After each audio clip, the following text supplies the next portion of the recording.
Hey everybody, welcome to the Jim Masters Show live. How are you and you and you and you?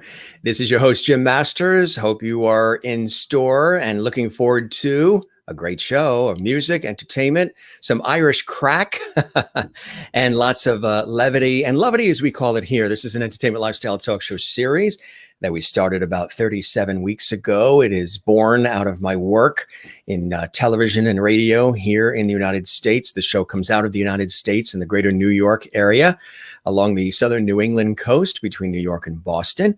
I am your host, Jim Masters. We have lots of fun on this show. This is week number 37. I'm a professional television and radio presenter, personality, host, writer, producer, journalist, actor, voiceover artist, narrator. So stage MC, and I work in the industry, and then created this entertainment lifestyle talk show series about 37 weeks ago. Over 200 plus episodes. We've had extraordinary guests from music and film, television, Broadway, Hollywood, international guests as well, folks from music and science and health, wellness, culinary arts, comedy, authors, inspiring people. And we do lots of interaction. So if you have comments, you want to post, you want to interact with us here live, this is a very viewer-centric and interactive entertainment lifestyle talk show series, not like a podcast, not even like a stream. This is like a television show, bringing back some of the old sensibilities of some of the old talk shows where people had good conversations, bringing back the lost art of conversation with the modern cool vibe and sensibilities of today. That's what the Jim Masters Show Live is all about. And it's good to see everybody. We've got some afternoon coffee. We've got two shows today. We're live right now at 3 p.m. Eastern, noon Pacific. It is 8 p.m. GMT in Ireland, Scotland, England, as well, Switzerland, Spain.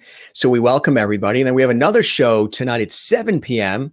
with another great guest, 7 p.m. Eastern, and that's going to be 4 p.m. Pacific. So two shows today, two shows yesterday, two shows Friday. A whirlwind here at the Jim Masters Show Live. We have in our holiday mug, may your days be merry and bright. It is the holiday season.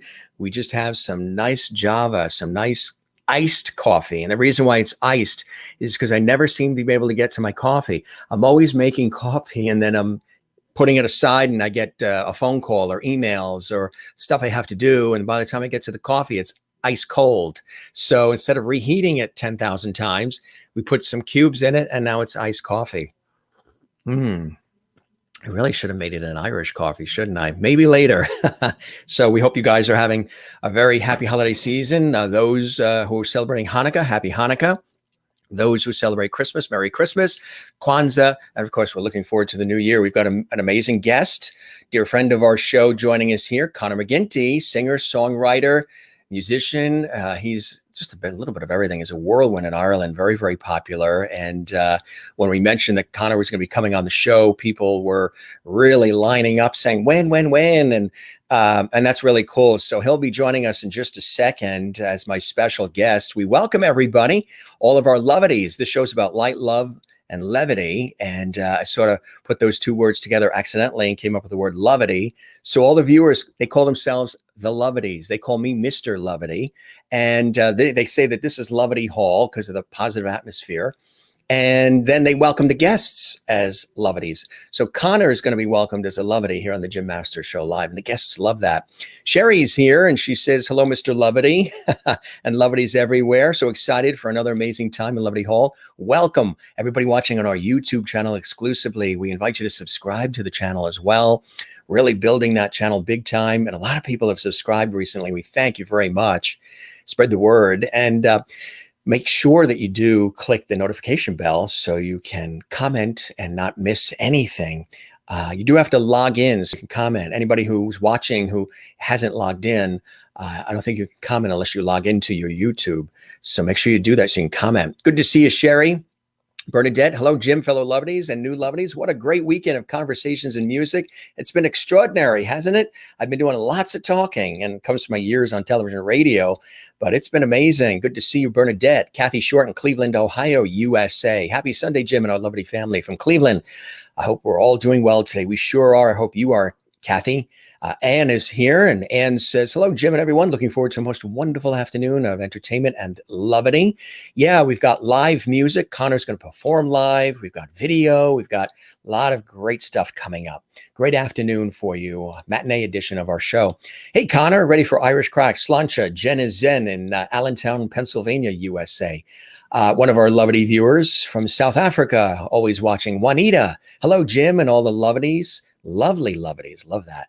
I hope you all had a fantastic weekend. We sure are. And of course, we say welcome to all the levities watching around the world. And we're so honored to welcome Conor McGinty to Levity Hall. Willie is watching in Holland, the Netherlands, one of our regular levities as well. Hello, levities. Enjoy. Hi, Jim. Good to see you, Willie. Marilyn in Wichita, Kansas, USA. Good afternoon, Jim, and all our levities. Welcome, Conor, to Levity Hall. Nan is here. Good Sunday afternoon from sunny San Antonio, Texas. You know, San Antonio is one city I haven't been to in Texas. I've been on TV shoots in Houston, Dallas, other parts of Texas, Austin, Texas. I got to get over to San Antonio. That's a beautiful, beautiful place. Mary Bishop says, hello, Jim, levities, and Conor from Mary Bishop in Florida. And Kathleen Walker in New York City says, hi, Jim. Hi, everyone. Hope all is well. We love that. Everybody's saying hello to everybody, which is fantastic. And Bernadette says, nice mug. This mug or this mug? Probably that mug, right? And you like the shirt. Brand new shirt. Yes, for today's show. And it's Tassa Alba. That's the name of the brand. You guys have been asking about my shirts lately and commenting on them. I appreciate that. Just add some Bailey's Irish cream or some Bushnell's and you're all good in my coffee, right? Making a nice Irish coffee. Marsha Lyon, who was one of my colleagues for years at public television. Good afternoon, Jim. Welcome, Conor. Linda on our YouTube channel. Can't wait to hear Conor. Linda, welcome to the show. It's nice to have you with us. And you can see all the episodes of our series. We've had a lot of Irish artists on, as well as artists from around the world and non-artists too, not just music and actors and performers. We have so many guests and so many great episodes, over 200 episodes on our YouTube channel at Jim Masters TV.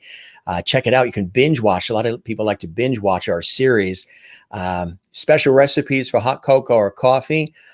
Both mugs are nice. Well, thank you very much, Sherry. I appreciate that. You made my day. People are going to have trouble topping that one. Let's talk about my very special guest. You've probably seen all the promotion that we've done on our YouTube channel, as well as on our Instagram and our Facebook pages, and so much more. Conor McGinty is here. He's a brilliant singer and songwriter. He is really, really somebody who cares about what he does. He's very interactive with his fans. He's traveled all over Ireland. He's always working on new songs and producing new songs, and has had an opportunity to work with some great people. And he's going to tell us all about that. He's going to perform live for us as well. And he's live and direct from Ireland, and we're very excited to have him here. Let me welcome him because he's all excited. His fans are excited. Our fans are excited. We're going to be merging his fans with our fans and create some more levity coming from Ireland here on the Jim Masters Show live. Conor, it's good to have you with us. Welcome to the show, my friend. How are you? Jim? How are you keeping? Are you doing well? We're doing well. We're doing well. And we do a slancha. Cheers. With the holidays. I have my big bottle of water. Yeah. Everybody has water. So we'll do a slancha. Cheers. There you go. May your days be merry and bright. Good stuff. How have you been? I've been doing good. How have you been keeping yourself? All good? Well, busy? You've been watching our shows, so you see we've been really busy of late. You haven't given yourself much of a break, to be fair to you. Not lately. Anne says, here comes all the levity. Remember I mentioned you become a levity on our show, like all the guests do, my friend. Anne says she's here in the States. Welcome, Conor. Really enjoy your music. So she's Thank you very much, one of our viewers, but she loves your music. Brilliant. Juanita in South Africa. Juanita says, welcome to the show, Conor. And we love having her in South Africa. And welcome to the land of levity from Kathy Short. Kathy. In Cleveland, Ohio, USA. Linda, hi, Conor. From Detroit, I listened to you last night. We Linda's always welcome. watching, big fan. We love Linda. Welcome to the show, Linda. Willie is here from Holland, the Netherlands, a little bit closer to you than us. Yeah. Just across the ferry right across. Welcome, Conor, to the Jim Masters Show, the best. Thank you, Willie. We appreciate that. And more comments coming in here. So you've been doing okay, huh? Have you been busy? Marshall Line says, good afternoon, Jim. Welcome, Conor. Yeah, it's been, I think for everybody, it's been a bit strange, to be fair, since March. It's been sort of going from one aspect of your life to a completely new aspect within such a short period of time. Yes. But I think for the first few months, I think March, April, and May it was good to have a break and to be at home and spending more time with family and spend more time with my son and not having to run out every night late gigging and stuff. But I think as the months went on, the monotony kicked in and it just started to get a bit crazy. Really looking forward to getting back to what we were doing before. I've tried my best throughout the last 6 months to still get into the recording studio and get stuff done for the next album and do as much online shows as I could do as possible. But we were talking there before we started, and it's sort of like there's only so much of it you can do before you get a sense of like just wishing it was back to the way it was. Yeah. So. Right. Absolutely. When everything sort of shut down, and I know Ireland just came out of like a real strict lockdown and then sort of returning to one as well. Did you have a lot of things that you were planning to do that sort of came to a stop back in March? I think this year, everyone says 2020 was the worst year for them. But to be fair, it started off as the best year. Well, not the best, but getting to the best year I've done in music. So January, February, probably the end of 2019, I released my first album, A New Dawn. It was the debut album, and we got it to #1 in the iTunes World Music Chart. And on the very same day, the 1st of November, that was my first ever proper stage show I did in Derry. So we had spent months planning that. It was up the stairs in the main hotel in Derry, the City Hotel, and we had 500 at it. So we sold 500 tickets, and it was like full production value, lights, full sound, everything. And it went fantastic. And then I ended up booking the Millennium Forum in Derry, which is a 1,000-seater theatre.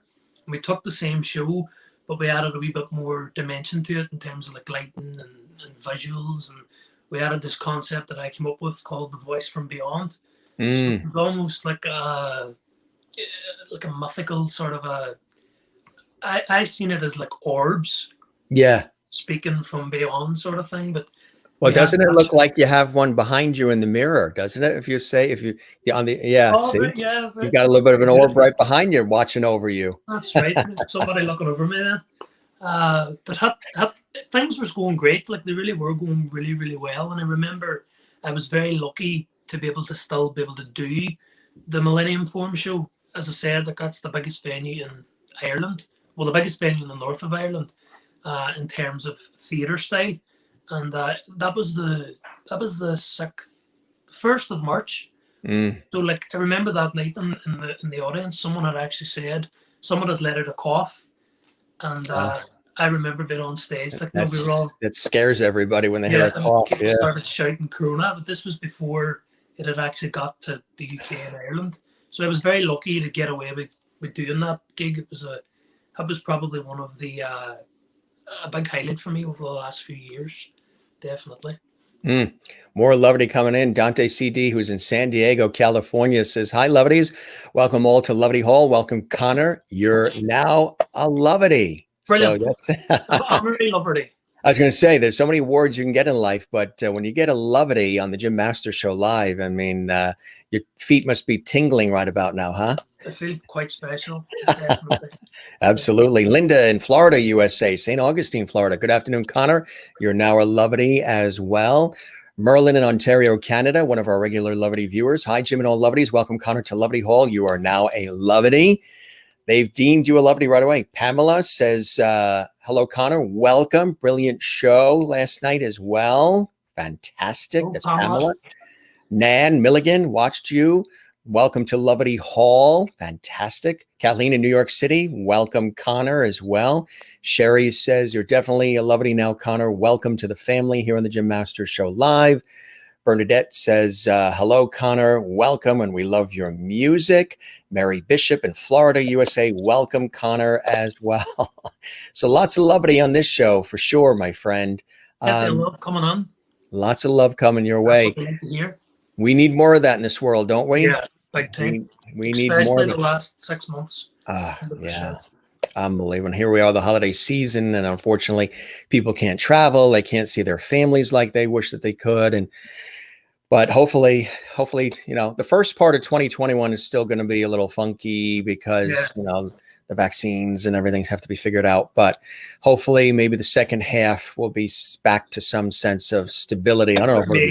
I don't know if it might not be normal ever again because so many things have changed or are gone forever. But maybe some sense of, coming together and more empathy and maybe doing some cool things and people listening to each other and less divisive too. How did you first get started, Connor? Tell us about your early background. You grew up in Northern Ireland, right? Yeah, so I grew up in a small town called Derry. Derry, yeah. On the Foyle Road. That's where you are now? I'm actually in Donegal, my mum and dad's house at the moment, which is this is very confusing for people, but it's actually in the south of Ireland, but I'm only 5 minutes away from Derry. It's just over the border. We could go on to a whole spiel about partition and everything that happened in Ireland in 1916, whatever, but we'll not do that. I think it'll bore everybody. But look, Bernadette's giving you a Lovety trophy. Oh, very good, brilliant. Better than being an EGOT winner. I wish I was an EGOT winner. What's that? Emmy, Grammy, Oscar, Tony Award? Oh, yeah, she's. That's what I usually say all the time. I say better than Emmy, Grammy, Oscar, Tony, and then I think I throw in Telly and Peabody Award. You got your Lovety trophy. Wow, they made you a trophy too. I think the only male that has actually done that in recent times is John Legend, isn't it? Yes, John Legend. Yeah. So you're in Donegal now, but you grew up in Derry. I grew up in Derry, and when I turned 13, we moved to Carrigan's in Donegal. We lived there for about 8 years, and then after that, then I met my partner Aisling, and obviously we had a son, and we live together now. We've been together the last 5 years. So my music career started very strangely. When I was at school, I was at a school in Derry, a primary school called Nazareth House. And back then, probably I would have been the age maybe 4, 5, 6. I was singing in the choir. We were doing there's a well-known TV station in Northern Ireland called UTV, and they would have done UTV School Choir of the Year and things like that. And I remember we won that one year. But I think that was the first experience I ever had of singing. And then from the age of 8 right up until I was 16, 17, I never sung at all. It just wasn't something that interested me. And what were you doing during those years? Were you figuring out what you wanted to do and what you wanted to become when you weren't singing in those years? What were some of the things you were doing? Yeah, well, you were sort of buffering there, so I never really picked up what you said there, Jim. What were you doing during those years where you weren't necessarily singing? You weren't making singing the main thing? No, I was my big thing at the time was I would have been big into like marketing and business management, and I was studying that at school. And I was really keen on online marketing and things like that, and that's what I was doing. And then it was funny. It was strange how it happened. I remember being at a party. A member of my dad's family held a party, and it was always like a sing-song thing that happened. And I was at that stage in my life where I was starting to have a wee drink. And I remember I had far too many drinks that night, and obviously the confidence came out, and I just started singing. And everyone in the room went quiet and started to stare at each other, and it was like, God, Connor can really sing. I remember my dad entered me into it was like a radio show called Drive 105. So they broadcast all day, every day in Northern Ireland.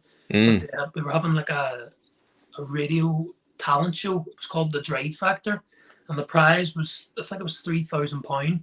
The winner got £3,000. So it was held over a 6 or 7 week period on the radio live. And then when the radio people voted each week at home, text in and voted. and then the final was held in the Millennium Forum, or the Everglades Hotel, sorry, in Derry. And I remember I won that competition with like very minimal music experience or very minimal singing experience. And the £3,000 that I won from that, I invested it into gigging gear and mics and mixing desks and speakers, and I really got the bug for it then. And everything else that I was doing in my life just went out the window. And yeah, I just started gigging from there, and things started really going well. It led on then to the X Factor opportunity, and here I Tell am. us about that. I mean, that's a major show to be a part of that people, here in the States might not realize that you were on the X Factor TV show. How did that all happen? That's kind of cool and exciting.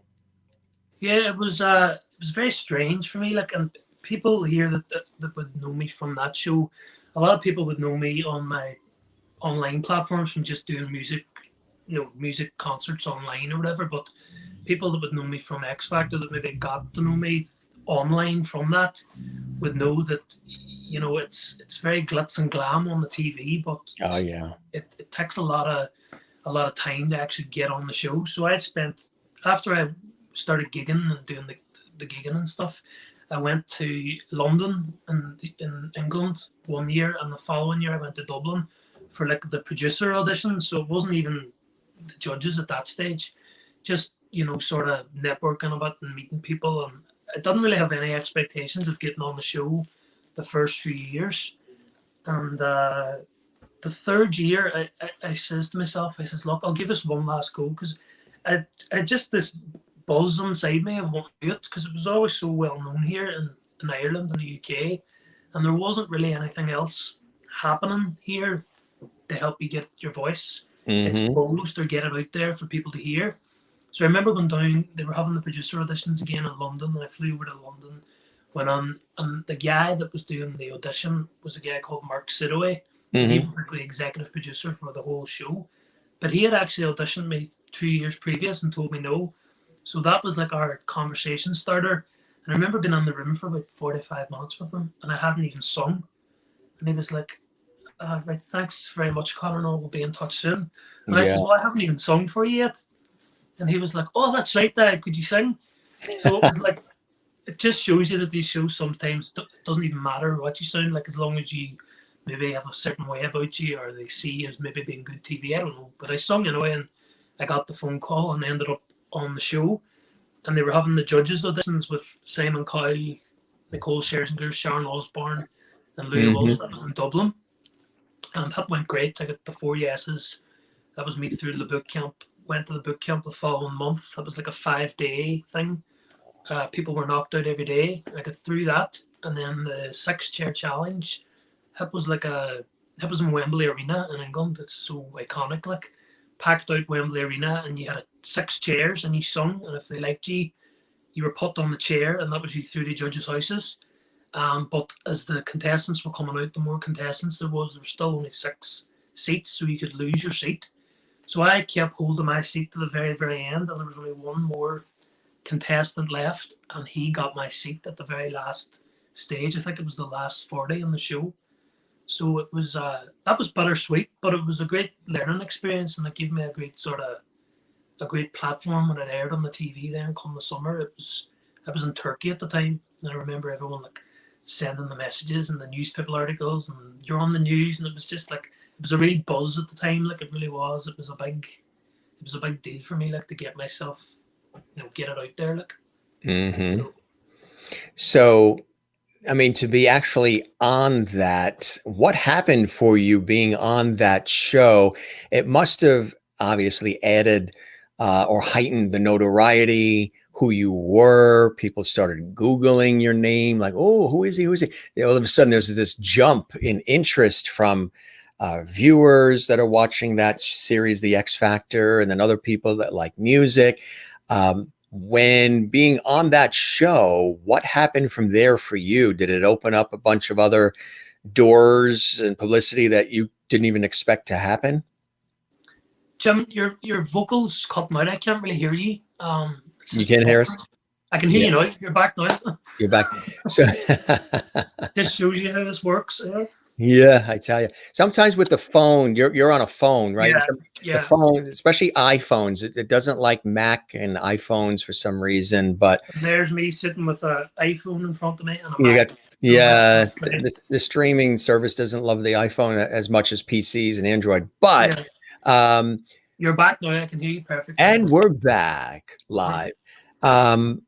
The X Factor for you, the X Factor. How did that really make a difference for you, just even being on it in terms of notoriety, publicity, opportunities that started coming your way, Yeah, yeah, people noticing more and finding out who you are, Connor, as a result of being on, a nationally known show like that? yeah.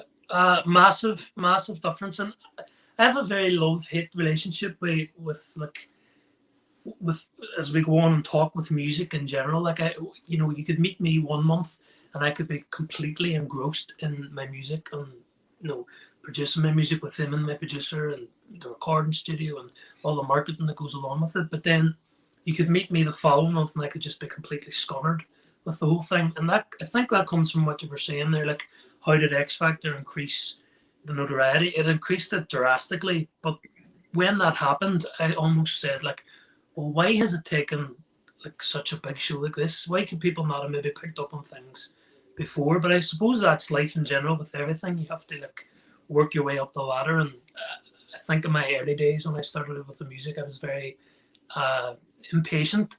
I wanted everything yesterday, sort of thing. A lot of people are like that, but it definitely increased. Opportunities were coming on the door left, right, and centre. I was getting songwriters throwing songs at me. Other TV opportunities coming on in Northern Ireland. Still to this day, thank God. Like I did X Factor now nearly 5 years ago, and a lot of people are never really heard of after they do X Factor. But in Northern Ireland, the last 5 years, I've managed to. I've done a TV appearance here in Northern Ireland every year in the last 5 years, which is, I know that's only a tiny thing for most people, but it's still to keep your name out there. It sort of gives you that era of confidence that knowing that people still want to, talk to you or um, hear you singing, hear your voice or whatever. Like, so it increased the exposure tenfold. Like I remember having 900 followers on Facebook and Twitter, and then overnight that went to like 20,000, That's and what that was happens. so crazy for me. But I seen that as like a stepping stone. Other people would have seen it as, well, that's great. Rest on your laurels with X Factor. But And some people are overwhelmed by it too. It becomes too much yeah, for them all at once. They don't know how to handle all the busyness and the attention, and it becomes overwhelming. Were you able to handle it when it all flooded your way in the beginning? at the beginning it was fine. It was perfect. I think the biggest thing for me, anyone that knows me knows that I'm a very sort of talkative person and a bit of crack, and I enjoy people's company.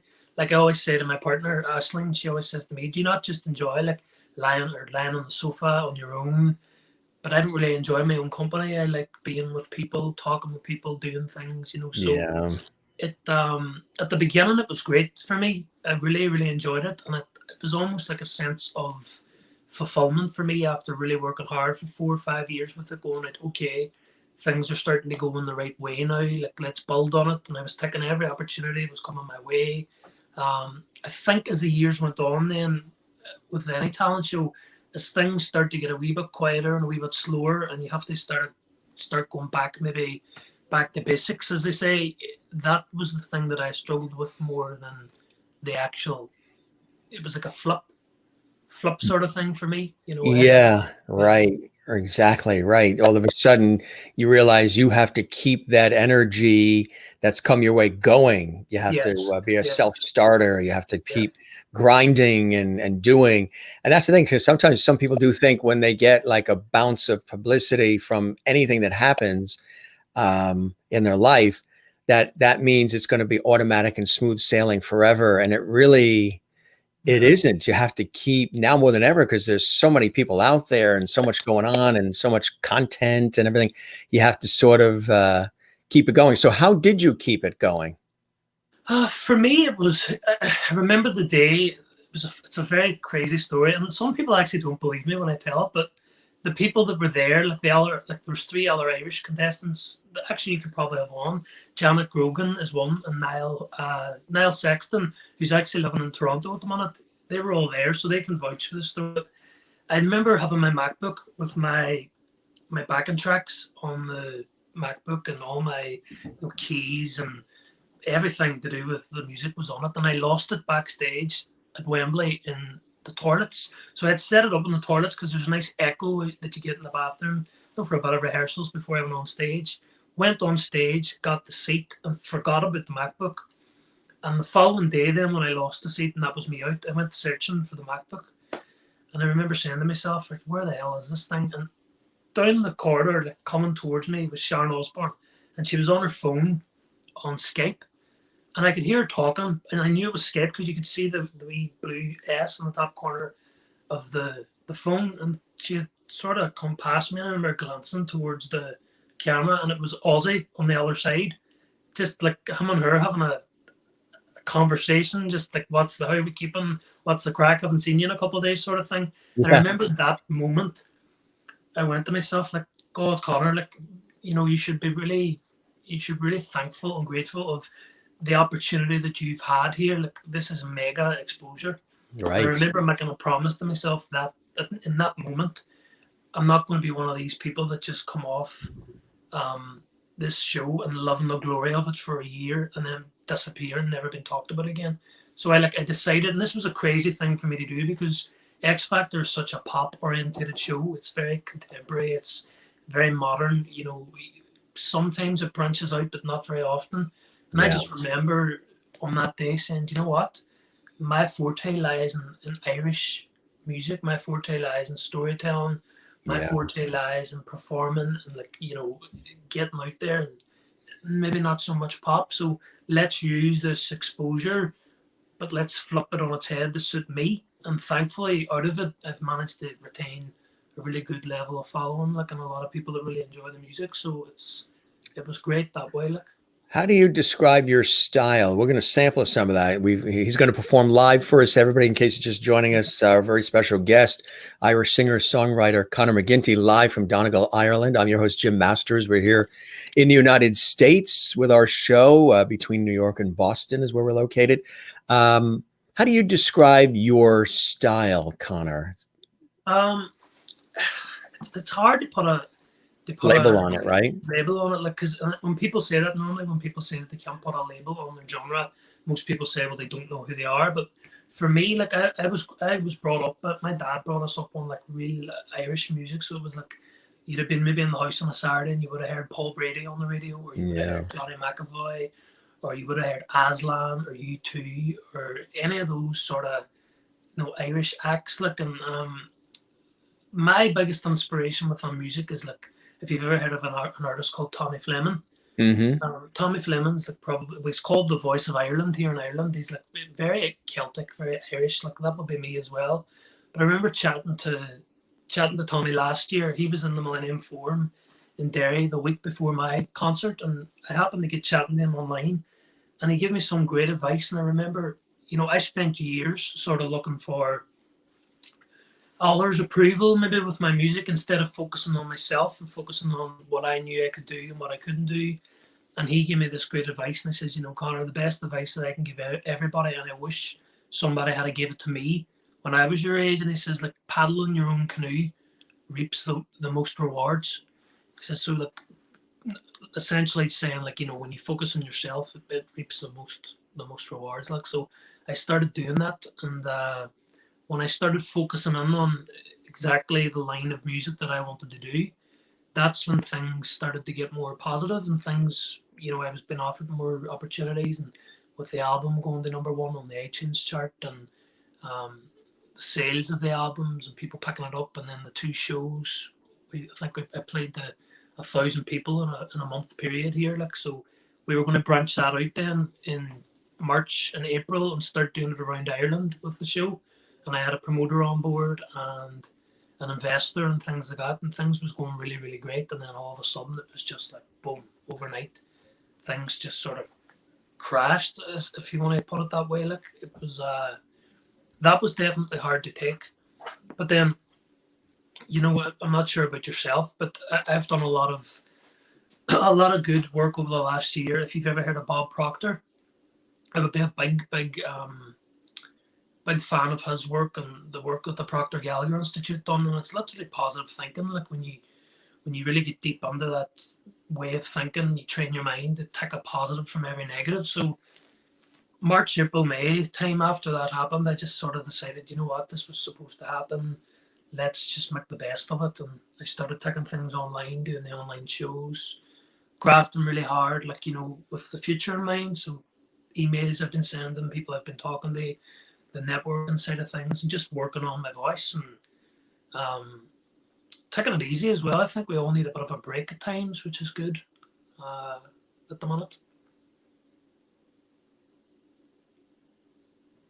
That's the key. You do have to take a break every once in a while to breathe and sort of like reset, reboot.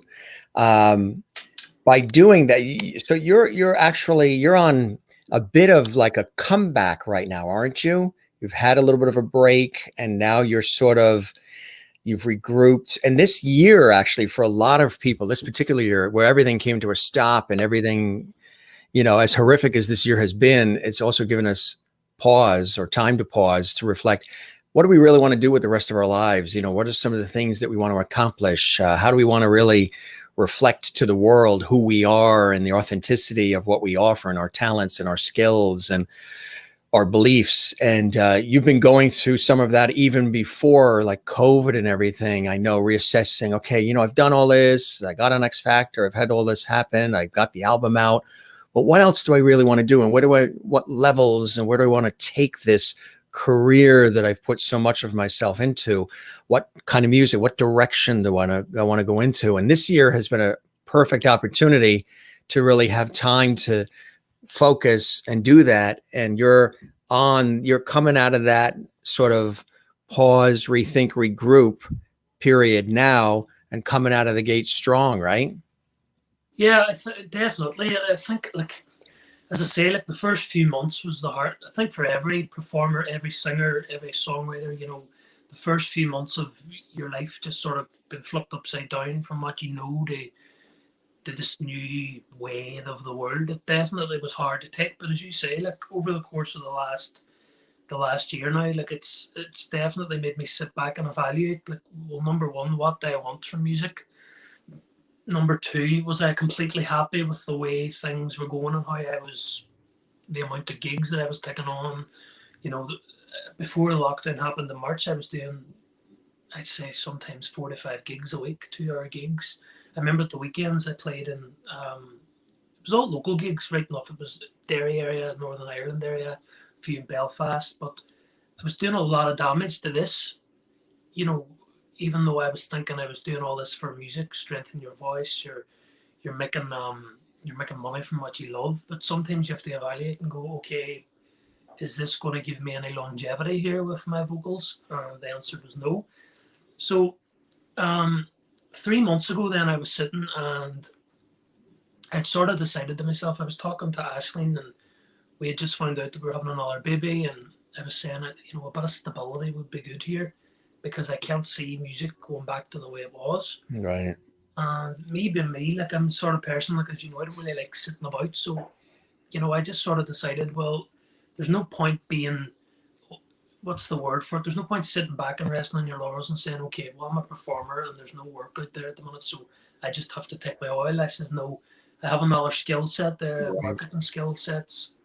There's a lot of jobs out there that maybe don't need those skills. So I went out and applied for a job here in Northern Ireland. It was a caring job, so like caring in the community job. And I took that on full time. And I was there for 4 months. So it was literally like myself, and you work for the company and you're on a double up run. So you would see 10 clients a day, 4 times a day. So that's 40 calls a day. That's literally like assisting them out of bed, getting them showered, getting them fed. Like, it was a full job, like, and it really opened my eyes up That's to beautiful work. it is, and it's very rewarding work too as well. And it sort of opened my mind up to like how lucky I had it before lockdown, how really lucky I had it, and I didn't realise how lucky I had it. But it also opened my mind up as well to the fact that there's a big world out there outside of music. Hmm. There's a big world out there outside of just your passion and your career. And sometimes I could get very, because I was so laser focused on what I wanted, I wasn't really giving myself much of a break or time off, and it Hmm. was affecting a lot of other things in my life as well at the time. So I think it's definitely the time to evaluate and the time to look back has really made me realize, there's a time for work, there's a time for play, there's a time for happiness. You need to work on yourself just as much as you want to work on your career. Like, so it's been, Setting boundaries and priorities. yeah, that's it. It's been a real eye opener like the last year. It's been difficult 100%, and it's been difficult for a lot of people. Surely there's people out there that have had it a lot harder than ourselves, like people that have lost loved ones, and it's been a hard year for them. Like, and it's been a hard year for anyone that suffered from COVID. But You did almost, yeah. Were tested, and they said maybe. yeah, and it's you have to realize like how lucky you are at times. I think Yeah. that's the biggest lesson I've learned from the last 5-6 months. This year is certainly one that causes us to pause and be thankful for even the basics, food on the table and our health and loved ones. Sometimes our societies get so wrapped up in all the buzz and the bling and all the fancy cars and just about it. Nice to have those things, but it's not what life's really all about. And I think a lot of people they're realizing that. And you have a family there, you have people who depend on you and you depend on them. And that really changes things, right? You have your parents and family, but you have an immediate family right there that's been created and grown out of love. And that changes things too. It might even change some of the music too. I mean, because a lot of music is a reflection of Yeah, life lived, right? I think it brought out the songwriter in me. Like when I got engaged to Aisling, and then we had our first son, Dari. Yeah. I started the songs were just coming left, right, and center, but they weren't necessarily related to them. But it just brought out a different. Maybe it was a more emotional side of me that I never knew really existed or whatever. Like, but I started writing a lot of songs, and it was starting to surprise myself with them. There was a lot of really crap ones, like, of course, but Sure. for every 10 crap songs, there was like a great song or a good song, and I have a And lot of them like ready for the next album too. Like, so I'm looking forward to what's ahead, definitely. But funny you were talking about like people with food on the table and things like that. I was watching. I don't know if obviously you do. You've heard of Dolly Parton. Oh, sure. Yeah. Dolly was Yeah. the special guest on the Irish Late Late Show, the country special that they had last night, and they had all the big acts, the I country know. acts on the show. They Nathan Carter love was on. country music in Ireland. It's so amazing. Yeah, Ireland and England, they love yeah, American country music. it's massive. Irish music here is like the pop music really of America, but obviously you have Nathan Carter coming on the show in a few weeks, and Nathan Yeah. was on the show last night too. But Dominic Kerwin, if you heard of Dominic Kerwin, the Mm. Irish singer from years ago, well, his son was on the show, Barry Kerwin, and he's a singer as well, big fan this year in Ireland. And they had asked him a question of how he had coped with the whole lockdown situation, and he Yeah. said the same. Like, he had to go and he went from doing like 3 or 4 big theater concerts a week to working in Lidl, which is like probably in America like Walmart, the version of Walmart in Ireland, and he was cleaning trolleys for the last 4 months. And like, everyone sort of really applauded him for that. The fact that he was able to, instead of lying about moping, I suppose, he got up and got on with it and got another job. And I think there's so many musicians out there at the moment and singers that that have had to just do what they have to do to keep food on the table, and Mm-hmm. that's what Mm-hmm. it is. Sherry says this is exactly why I love this show. I've not heard of Conor before, but I'm definitely going to be checking him and his music out. It's so wonderful to learn of new talent, at least new to me. And she's here in the States, and a lot of people. Denise has a great comment too. Our lovely viewers, it's great to be here, Jim. I'm relatively new to Conor and his career. I love that you help us get to know an artist, not just about them, but really get to know them and their life as they open up. Pamela says, you are the best. We're all so proud of you. And Marcia too. Ecclesiastes says 3, 1, and 8. To everything there is a season and a time, to every purpose under the heaven. That is so very, very true. Beautifully said, our friend Marcia in Massachusetts, USA. And Merlin in Canada asks, have you written a lot of songs with this time off? I have. I've written at a book lying in the house that I never opened before. It was given to me as a gift a year and a half ago, and it's like a music, I don't even know if I have it here, it might be about somewhere, but it's like a brown music book, and it was lying empty for the last year and a half, and I've nearly filled it with songs. I've only recorded 2 of them, and I only released 1 of them, but they're all for the next album. So obviously my first album that I released, A New Dawn, it was like a mixture of Irish classics, some of my favorite Celtic songs, some of my favorite modern Irish songs, mostly all covers, bar 3 or 4 songs that were written for me. Kings of Our Time was one by David Oliver. Mickey Coleman and Plunkett McGirtland had written Miss You More Than Words Can Say, which I had recorded. And I wrote one myself called Life. But this new album coming out in 2021 will be completely original. So it'll be all original tracks on that. So, do you have a title for that one? Not yet. Still working on it? I have 2 of the tracks. I've already released 2 of the tracks that are going to be on it. So it'll be Home to the Heartland and Ireland's Greatest. We wrote those 2. But still thinking of a title. Like I don't really believe in cliche titles. Right. You know? Yeah, the typical stuff. The last one, New Dawn, for me was literally how I was feeling at the time. It almost felt to me like a new break, like a rebirth. Yeah. Yeah, it was like 3 or 4 years after the X Factor thing, and I had really started to hone in on what type of performer I wanted to be and what my target audience was, and you know, it just felt like a fresh start. And then COVID happened, which was we want to we're going to play a clip and have some music here for everybody, and we're going to play this clip, and then we'll come back and we'll talk about it. And you also have some, you're going to be performing live there at the homestead, which is kind of cool too. Let's check this out, everybody. Wait to hear his voice. He's a great performer, and then we'll come back. We'll chat about the clip. Hope you guys are enjoying. Conor McGinty is live here on the Jim Master Show live worldwide, and everybody watching on our YouTube channel right now live. This episode will also be available on demand as well, so you can watch it after. And if you're on our YouTube channel, subscribe to the YouTube channel. We would love that because we have content of all kinds in addition to every episode of our series. 37 weeks of our entertainment lifestyle talk show series and over 200 plus episodes. And here is Conor McGinty doing his thing. We'll be right back. Enjoy. As we gathered in the chapel here in old Kilmainham G, I think about these past few weeks. Or they say we fade from our school days. They have told us we must yearn for liberty.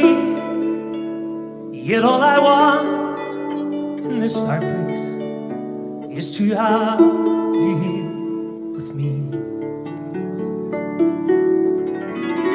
Oh, grace, just hold me in your arms and let this moment linger. They take me out at dawn and I will die. With all my love I place this wedding ring upon your finger. There won't be time to share our love, for we must say goodbye.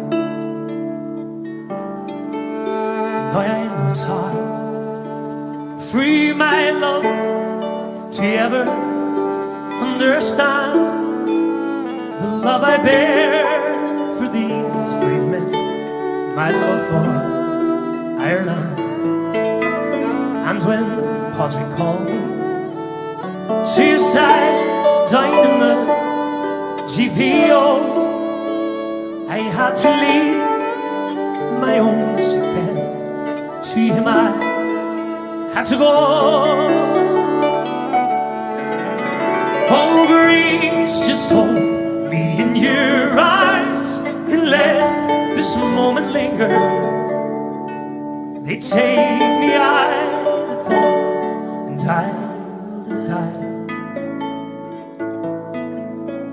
With all my love, I place this wedding ring upon your finger. There won't be time to share our love, for we will say goodbye. And as the dawn is breaking, my heart is breaking too. On this me morn, as I return, my thoughts will be with you. And I'll write some words on the wall, so everyone will know I love so much that I could see his blood upon the road. Which books, your turn.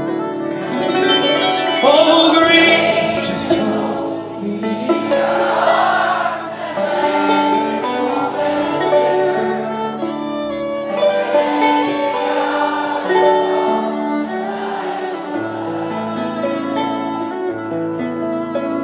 with all my love, I place this wedding ring upon your finger. There won't be time to share our love, for we will say goodbye. For there won't be time to share our love, for we must say goodbye.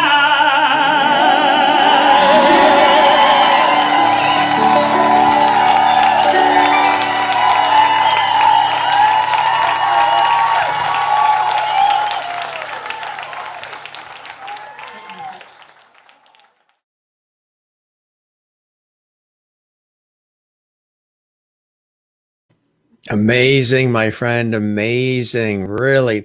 That is a very poignant and moving song. Tell us about where you were, what that event was, and what that was like performing that with that audience. And not only that audience, but our lovely viewers around the world. I'll show you those comments that are coming in. But what was that like? That was a really special night. That was the night I was talking to you about, the day that I launched my album, my first album.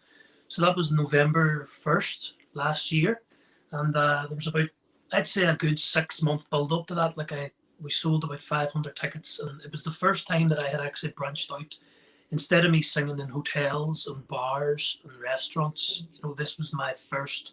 Obviously, I had sung in theaters a lot, and I had done opening acts for the Furies and big bands like that in Ireland. But this was the first one that was actually mine. It was my show. People were paying money to come and see me. It was my ideas on stage. It was my whole concept of what I wanted to be as an artist going forward.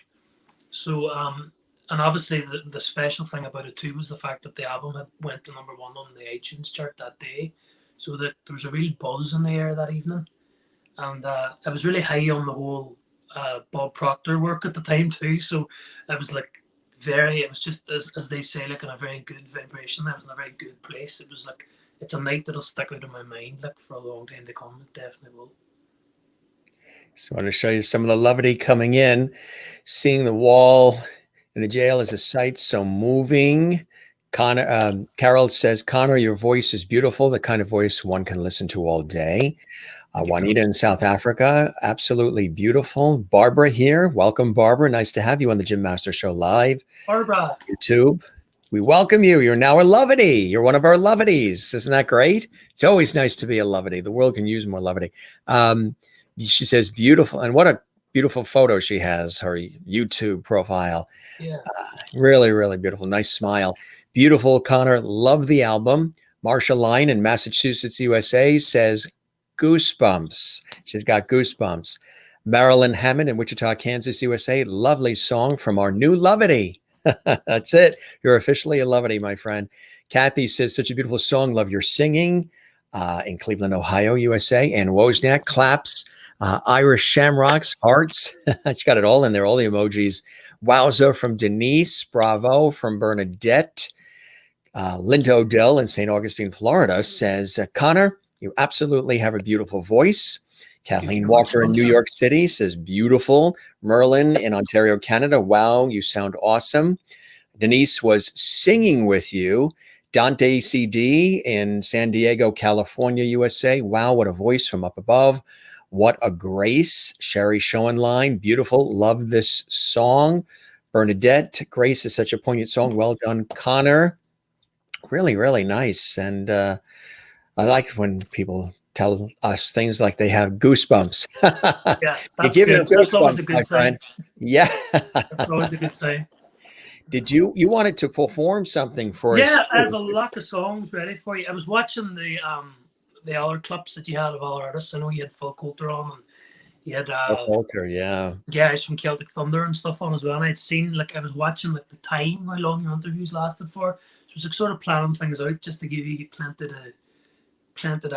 for us to do and talk about as well. So I'm gonna do hopefully the sound's gonna come through okay here. Yeah. If it's not, feel free to stop me after a couple of seconds so we can get it sorted. I'm not picky like that.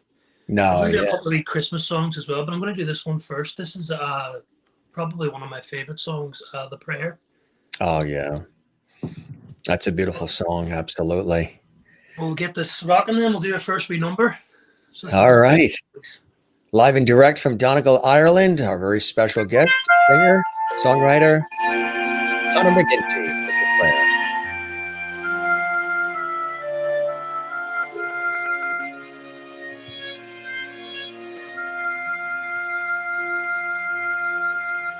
I pray you'll be alright and watch us where we go and help us to be wise in times when we don't know. Let this be our prayer as we go our way.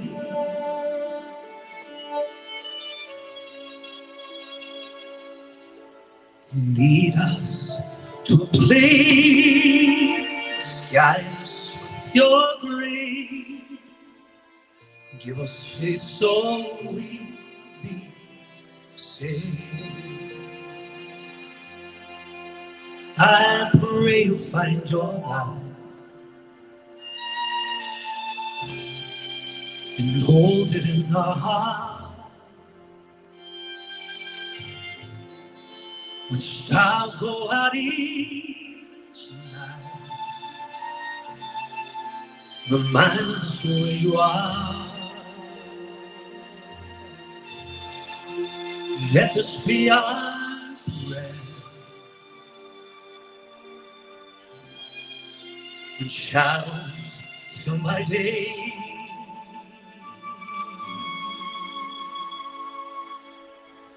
Lead us to a place, guide us with your grace. Give us faith so we'll be saved.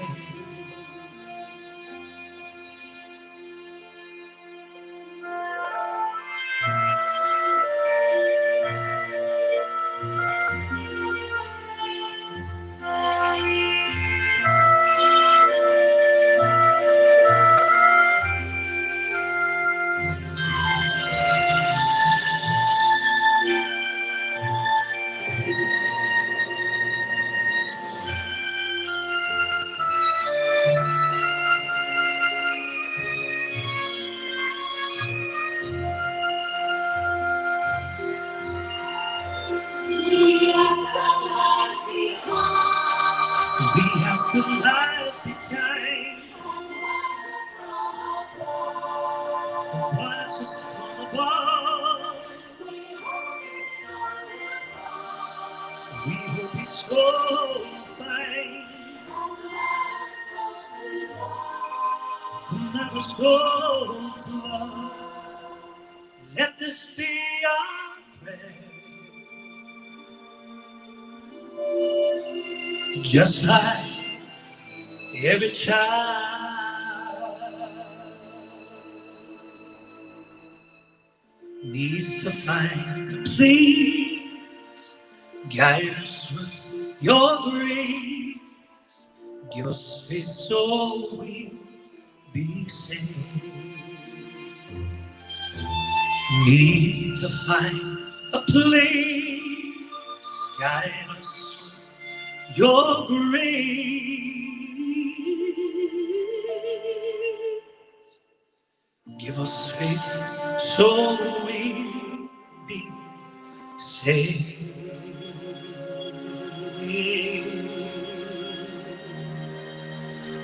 Be saved.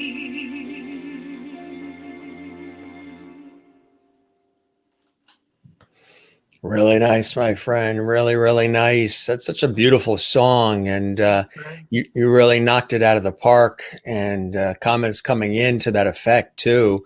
Awesome voice from Marilyn Hammond. Thank you very much. Is the Dante. sound coming through okay for you? I know we have a Yeah, sounded good. right? Sounded good. One of my favorites, beautifully done. And this is just the beginning. I must listen to the end from Dante CD in San Diego, California. Applause from Carol. Ann Wozniak says, your voice is amazing. Thank you. Bernadette, beautiful song. Class. Kathleen in New York City, wonderful voice. Love it. New fan here. And that's always great. Sherry says, oh my goodness, so stunningly beautiful. Thank you, Connor. Julia Crane, welcome, Julia, to the Jim Master Show Live. Good to see you here. Welcome. She says he does this beautifully, and I've been following Connor for a while. He can make you cry. Merlin is in Canada, still having goosebumps. That's always a good sign. Goosebumps are a good thing. Those are the good kind of goosebumps. Yeah. And Connor is always amazing. And Merlin in Canada says, so emotionally sang, loved it. You have another treat for us that you wanted to share? They're all in the lovely mood now, my friend. We've got them in the lovely mood. We're going to do, this is a great wee track, originally sung by Mary Black, I think it was, in Ireland. Well, actually, we'll do that next. This next song I'm going to do for you is probably my favorite song ever recorded, ever written. It's one of my go-to songs. I just love it. It was written by a man in Ireland, from Ireland, called Christy Hennessy. And it's a strange one. Christy Hennessy only became well-known, or well-established, should we say, when he died, which was crazy. Like, you know, sometimes that happens, right? People notice things, they Google, and then they listen after somebody. When Michael Jackson passed away, I mean, he's always sold millions of albums, but after he passed away, Prince passed away, their album sales like quadrupled once they went. Yeah. Yeah, it's because when I went on to look at Christy's songs, like, he had some amazing songs, but this one really stood out. It just touches the heartstrings. I think for most performers it would appeal to them. So we'll do this for you next. This is Roll Back the Clouds. Great big song.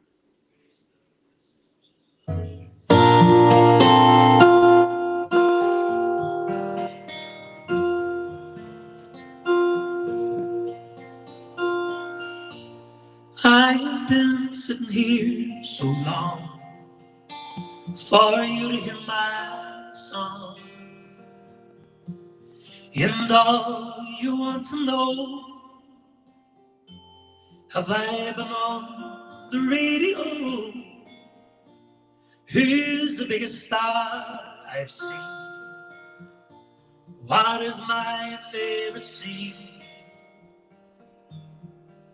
And if I get the job, would I sing on Mars? Yes, sir, I would sing on Mars. I'd play upon the stars. I'd sing songs of the sun. And when my job was done, I would say I love you so. And I'd like to play one more. just for all young lovers farther on. And tell me, son,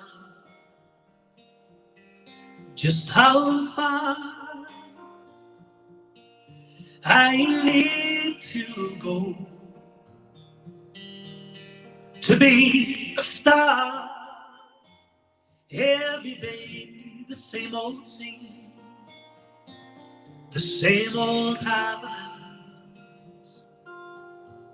100 miles of shows, and just no place to go. And when my luck is all in mine,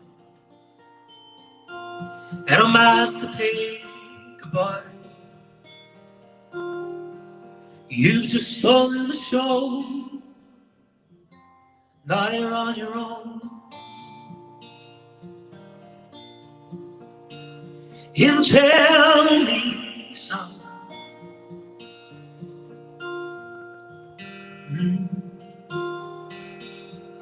da da da da da da.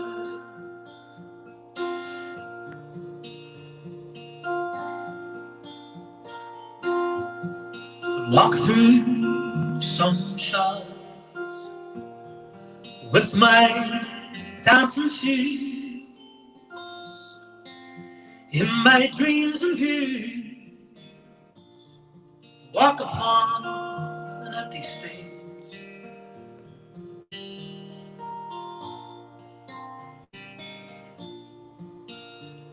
My dreams seem me a star.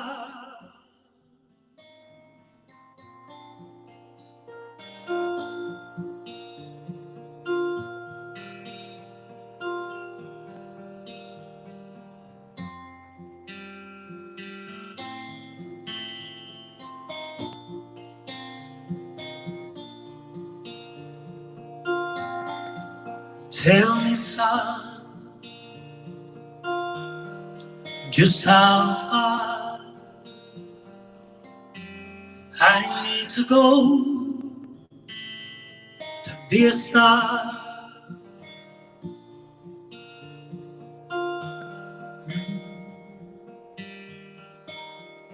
Da da da da,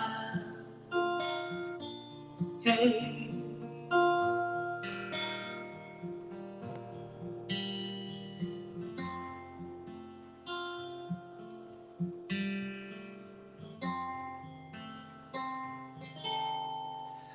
I am a star.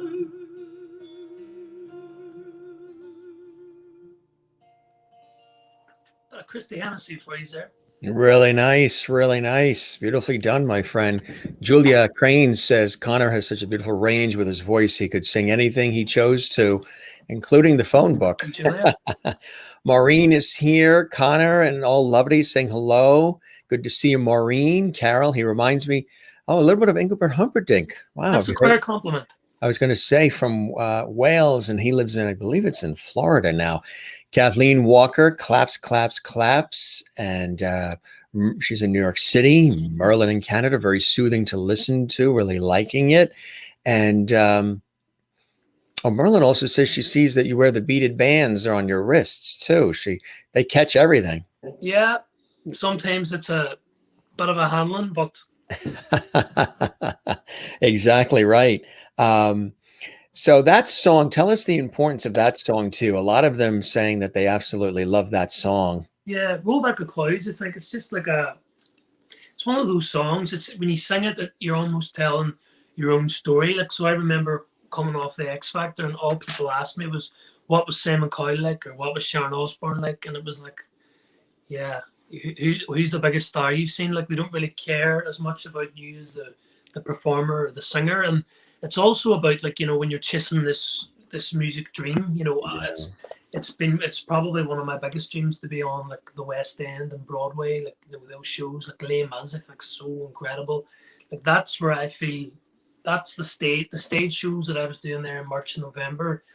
the two sold out ones I did here in Northern Ireland, like that was the type of just a real performance, and as well as the singing, but also the how you present yourself when you're performing. So that song itself's really about like striving towards your dreams and your ambitions, and sometimes like you have to do the grafting. Other people can be very lucky. They can be picked up when they're young, get a lucky break, and that sets them off for life. Where other people have to do the hard graft for years before maybe they get a break, and there's no guarantee that I will get a break.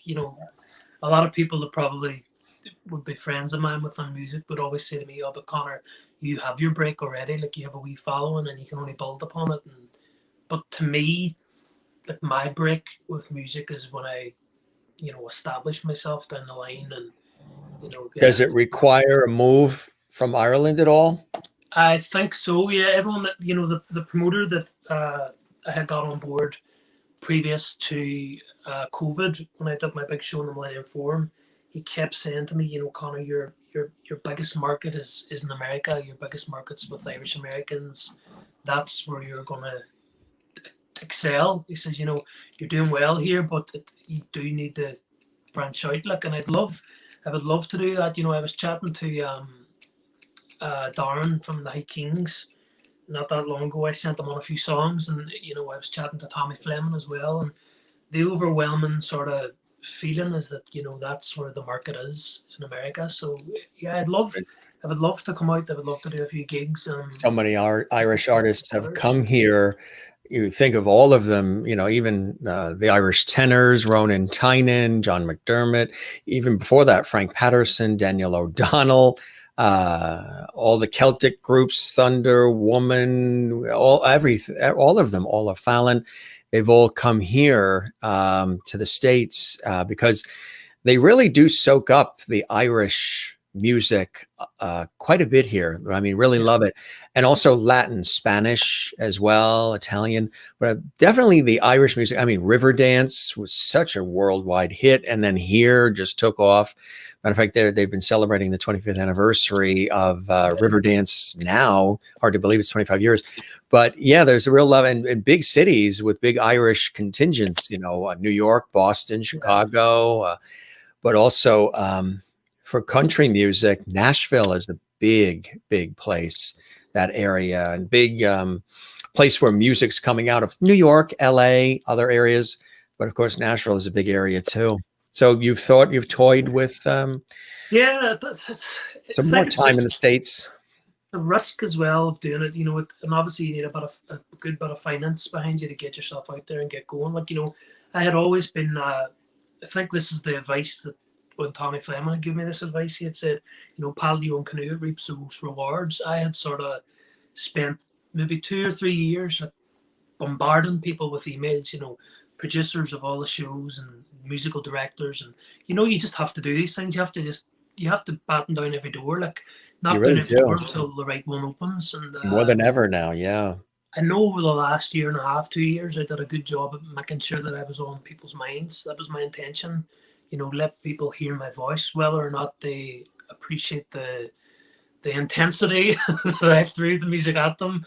But, I don't really care in that sense. It's just making sure people hear me, right. Don't leave any door unopened sort of thing. Yeah. So, yeah, down the line, I think I would love, my big dream is to take the show that I had done, well, the concepts of the show that I've done here in Northern Ireland, and sort of like polish them up, and then, have someone that's able to maybe help me get it to the right audience sort of thing. Like, so hopefully down the line. Well, Kathy Short in Cleveland, Ohio, USA says, we'd love to see you in the US and I'd be in the front row. Thank you, Kathy. Kathy always follows the Facebook lives and the shows I do as well on Facebook. Crystal Stone says, love Conor's voice. If you could collaborate with anyone, who would you like to collaborate with? I know that answer straight away. Tom Jones. I absolutely love Tom Jones. He's a voice or a coach on The Voice UK here, and well, I'm in Ireland, but in the UK we get the UK stations obviously, and he's like in his 80s and he's a legend. Yeah, She's a Lady, What's New Pussycat. Yeah, it's not unusual. It's just they used to throw all the underwear on the stage in the 70s and crazy. And he sung with Elvis and all that stuff. Oh yeah. Yeah, and Humperdinck has made quite a career for himself too. Those big balladeers, like that's all the people that would really inspire me. Like I would do a lot of big ballads when I'm gigging, and you know, I sort of grew up with that type of music as well. So Well, that's look what sort they're saying. You know, Maureen would be sitting right next to Kathy if you were in the States. And Celtic Caper Girl, such a talented young man, beautiful voice. Would love to see you in person one day, Connor. See, there, some of them are familiar with you. Some of them discovering you here on the Jim Masters Show live. yeah. Julia says you could sell out in Nashville. And Bernadette, Tom Jones, what a legend. And love Tom Jones as well. So, who are some other folks that inspire you? I just seen Ed's comment there. I think Connor and Ed would be the showstoppers. Ed's a good friend as well, big support of mine online. He's been following my music for a long time. When you talk about other inspirations, I think, you know, I love seeing an underdog doing well because I've always felt like, you know, not an underdog as such, but I've always felt sort of it's very difficult, especially here in Ireland. If you're not on the scene, if you're not in the scene that has been there for generations now, the artists are that old, but if you're not on that click, it's very, very difficult to, you know, move up the ladder, as they say here. So you have to work really, really hard. So like, I remember reading about Danny O'Donoghue, who would be the lead singer of The Script, and I know they've done a lot in America the last few years, but I think his story is really inspirational. Like he started off in a pop band when he was 16, 17 with one of the other members of The Script. And I think it took him 15 years before he ever got a mainstream break. And he was in his 30s at that stage, like mid 30s. And also Michael Bolton as well. Like Michael Bolton was going years before he ever had a big break. So I think it's like, you know, I would be a big fan of the underdog. I would be a big fan of, you know, people that maybe are in the shadows that wouldn't really get the opportunities, and then they do. I think that's some of the greatest stories that you can hear. Like, so I think it's just about motoring on, and as I said before, like knocking down every door that comes your way, and at least knocking on the doors. They might not always open, but if you don't do it, you can turn around and regret it in later years. Like so. Do you like other groups that have come out of Ireland, like U2, Bono, and others? Yeah. Well, as I said earlier, I sort of grew up on U2. Like my dad was still is a massive U2 fan. I'm a big fan myself. Actually, I seen U2 in Belfast last year. Aslan as well are fantastic. Like I love the High Kings. Yeah, I've interviewed all the guys, Brian and Finbar, all the different ones. And Darren's a good friend. Darren will be on, actually, Darren Holden will be on next Sunday. He'll be here live on the Jim Masters Show live. He's a cool guy and straight shooter, you know, very talented and no ego. He was in Riverdance. He's with the High Kings. Really good guy. We've always stayed in touch. And that's great when you come across people like that. Do you see him as sort of like a mentor in a way to you?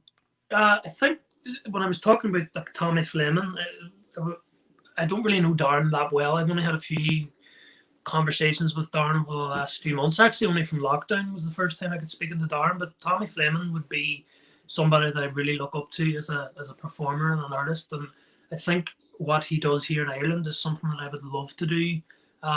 You know, turn here in theatres with an Irish Celtic show. In America with an Irish Celtic show as well. So I think, like, you know, he's another one as well that didn't really get his break to his 30s. I'm 26 now, so I'm sort of getting to that stage where you're sort of wondering, like, I could be 30 very soon, which doesn't sound too, but it's only 30, I suppose. It's worse if you're saying I could be 70 or 80 next year. Not like Justin Bieber, who got plucked from YouTube and then all of a sudden became a huge hit. That's so rare when that happens, right?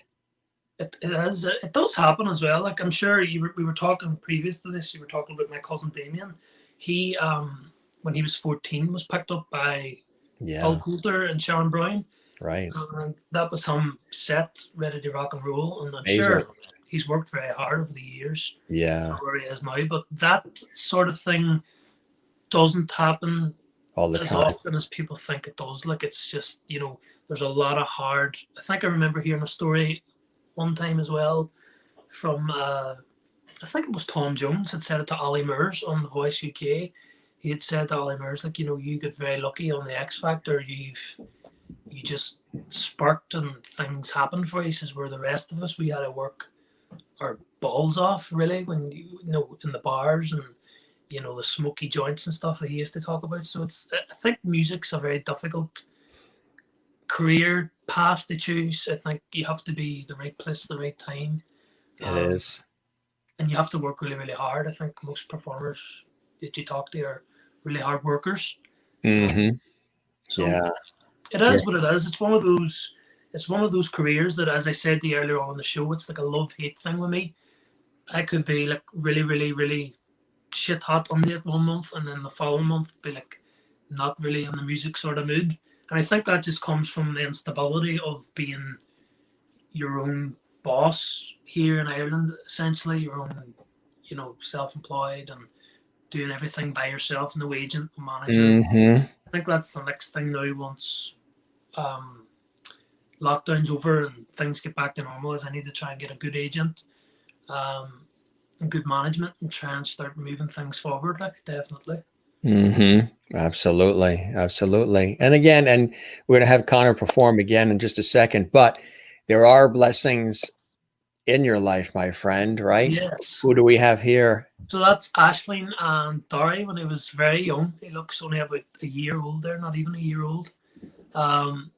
So just funny talk about blessings. Like, music's a big blessing to me in one way, but in another too. Like, if it hadn't been for music, I probably wouldn't have met Aisling.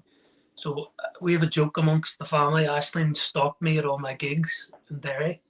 So that's how I come across Aisling. She was there in the crowd at a gig I was doing, and then we just got talking after that. And 5 years nearly now later, and 2 children almost. Another one on the way here. So it's like music's blessed me a lot in that way. I'm very lucky, definitely. Mm-hmm. Look at that shot. That's me and Dari on holidays. I think we were in Spain there. I think it was Spain. Yeah. I'm really sure. Really, really cool. Beautiful child, huh? Yeah, he's gorgeous. He's actually here. He's in the Caribbeans at the moment, but he's sleeping in the upstairs. Sidekick coming. Sidekick. Yeah, that's June, May, June. Yeah, so another wee one on the way in June. So we'll be kept busy this year. That's amazing. Looking forward to it. Yeah. And is this a home studio here? So that would be the studio. That would be my producer Eamon's studio. So it's in Derry. It's in his attic, but he's converted his attic into this really cool studio. It's essentially just a music studio. There's nothing else on it really. And I recorded my full album there.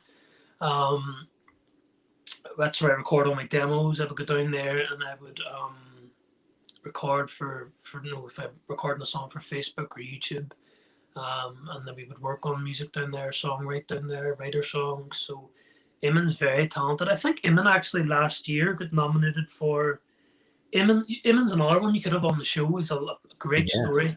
Eamon came to music very late too, but he got signed to a label in America called Real Music, and he ended up getting nominated for a Grammy. So he does like Celtic ambient sort of music, things like that. Right, yeah. Mindset and relaxation music, and he's very talented. Plays the keyboard by ear and stuff like so. Eamon's been heavily involved in all the music I've put out and the shows I've done and stuff. So, and that's Darren there. He would do most of my music videos with me. Darren Mark. Mm-hmm. That's actually in Angreenan Fort in Donegal. Oh, very cool. One of the oldest forts in Ireland. We did that, and that is the Kings of Our Time music video shoot. So that was the first original single I released. We shot that in St. Colum's Hall in Derry. It's class venue as well. Absolutely. And that's the Peace Bridge in Derry. Everyone knows that. It's very famous. It's actually, it could lead on to the next song, actually. I wrote a song about John Hume. Most people that know John Hume, they were thinking of renaming that bridge behind me there as the John Hume Peace Bridge. Yeah. The Nobel laureate went to the same school as me, and he was sort of the main man for the peace process in Northern Ireland that got it all together. And he won a Nobel Peace Prize for peace. He's from Derry. He died there about, it must be now, 3 or 4 months ago. Mm-hmm. I wrote a song then about him off the back of that was very well received as well. So You want to do that song? yeah, I'll do And that then for you. That's we can go back to the photos and all, but that's a nice lead in, that yeah. photo You there. never know if the music doesn't work out. Jim, I could get a job in production. Right. Picking up everything. That's it. So Actually, obviously, whatever you did to the lighting makes you look 10 times better with the lighting. It was yeah, getting, turned it was the light getting off. dark a little bit. The lighting's light probably off. changed, although it's night there now. It's like 9:30 almost, right? Oh, you mean just there now? It's probably the MacBook's lit up. I'll keep that on for you. It actually looks better on you. Yeah, I'll keep it up for you. yeah. But for anyone that's sort of not familiar with John Hume, I'm sure you are. You've probably heard of him. He was from Derry, and he founded the SDLP in Derry, which is the Social Democratic and Labour Party. So they would have been, he served as their leader from the 1990s right up until 2001, I think it was. But he was in the European Parliament, and he would have helped bring jobs to Derry. And then obviously he was one of the key negotiators in the peace process in Northern Ireland. So he's won everything, like from the Knight Commander, from the Pope, and the Nobel laureate. And he went to the same school as myself. Phil Coulter went to St. Colum's College, Seamus Heaney, Martin O'Neill, the Irish football manager. So John Hume is sort of held in great esteem in Ireland and the world around. So I wrote this song on the morning that he died, and I called it Ireland's Greatest. And it's been very well received, thank God. So I'll do that for you next here. Fantastic. Good stuff. Here we go.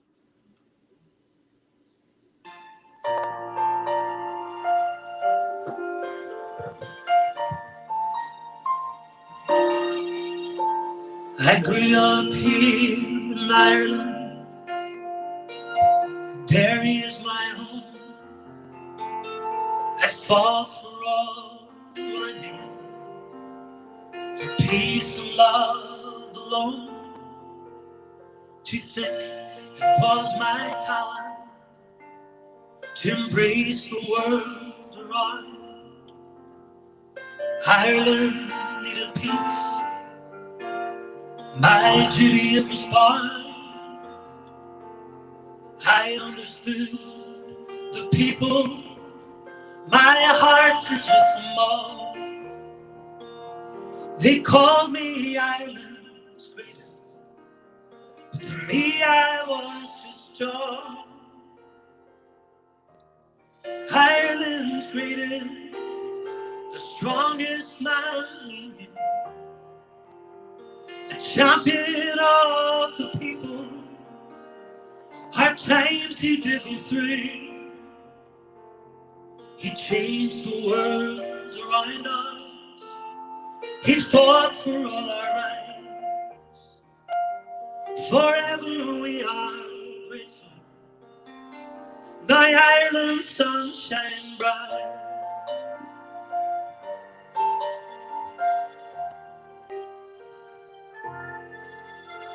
He traveled around the world, stood up for all I knew, represented all my people, and I championed all their views.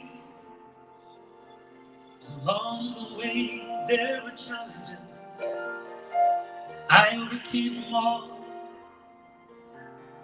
Ireland is at peace now, and there's equality for all. I know I made a difference.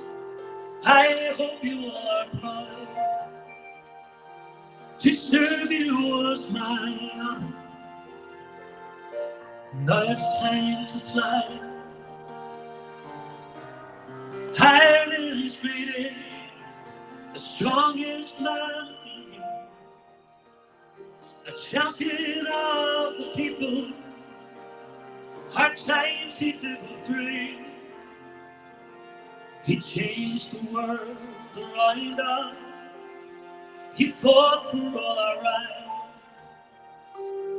Forever we are grateful. Ireland's sun now you shine bright.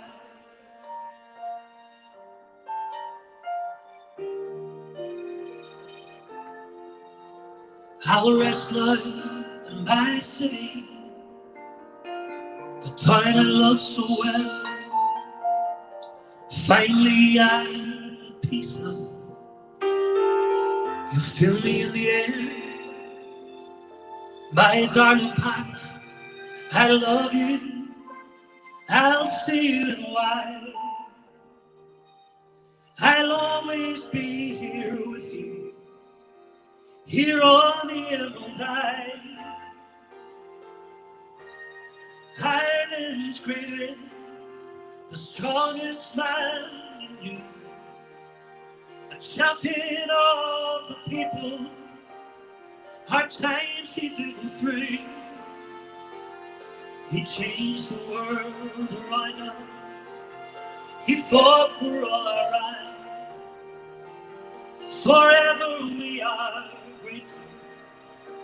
Ireland's sunlight and bright.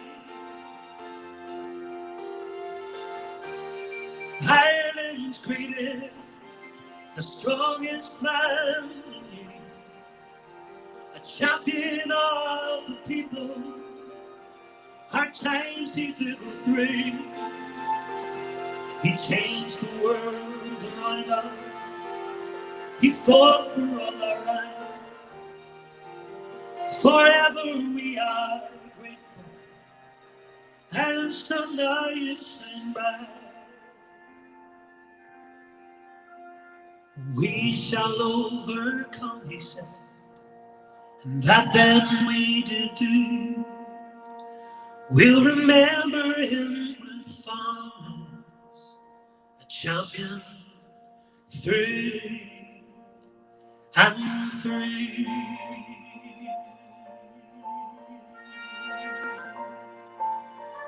John Hume.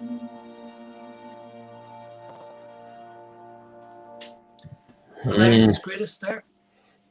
Really beautiful tribute, my friend. Everybody loving it. You really put so much heart and soul into that, Conor. Jean, who's watching, welcome, Jean, watching on our YouTube channel at Jim Masters TV. Welcome to the Jim Masters Show Live. Beautiful song. And Bernadette, all kinds of emojis left and right, absolutely loving it. Juanita in South Africa, loving it as well. She says, wonderful, which is fantastic. Pamela says, congrats to you, Ashley. Smiles, absolutely fantastic.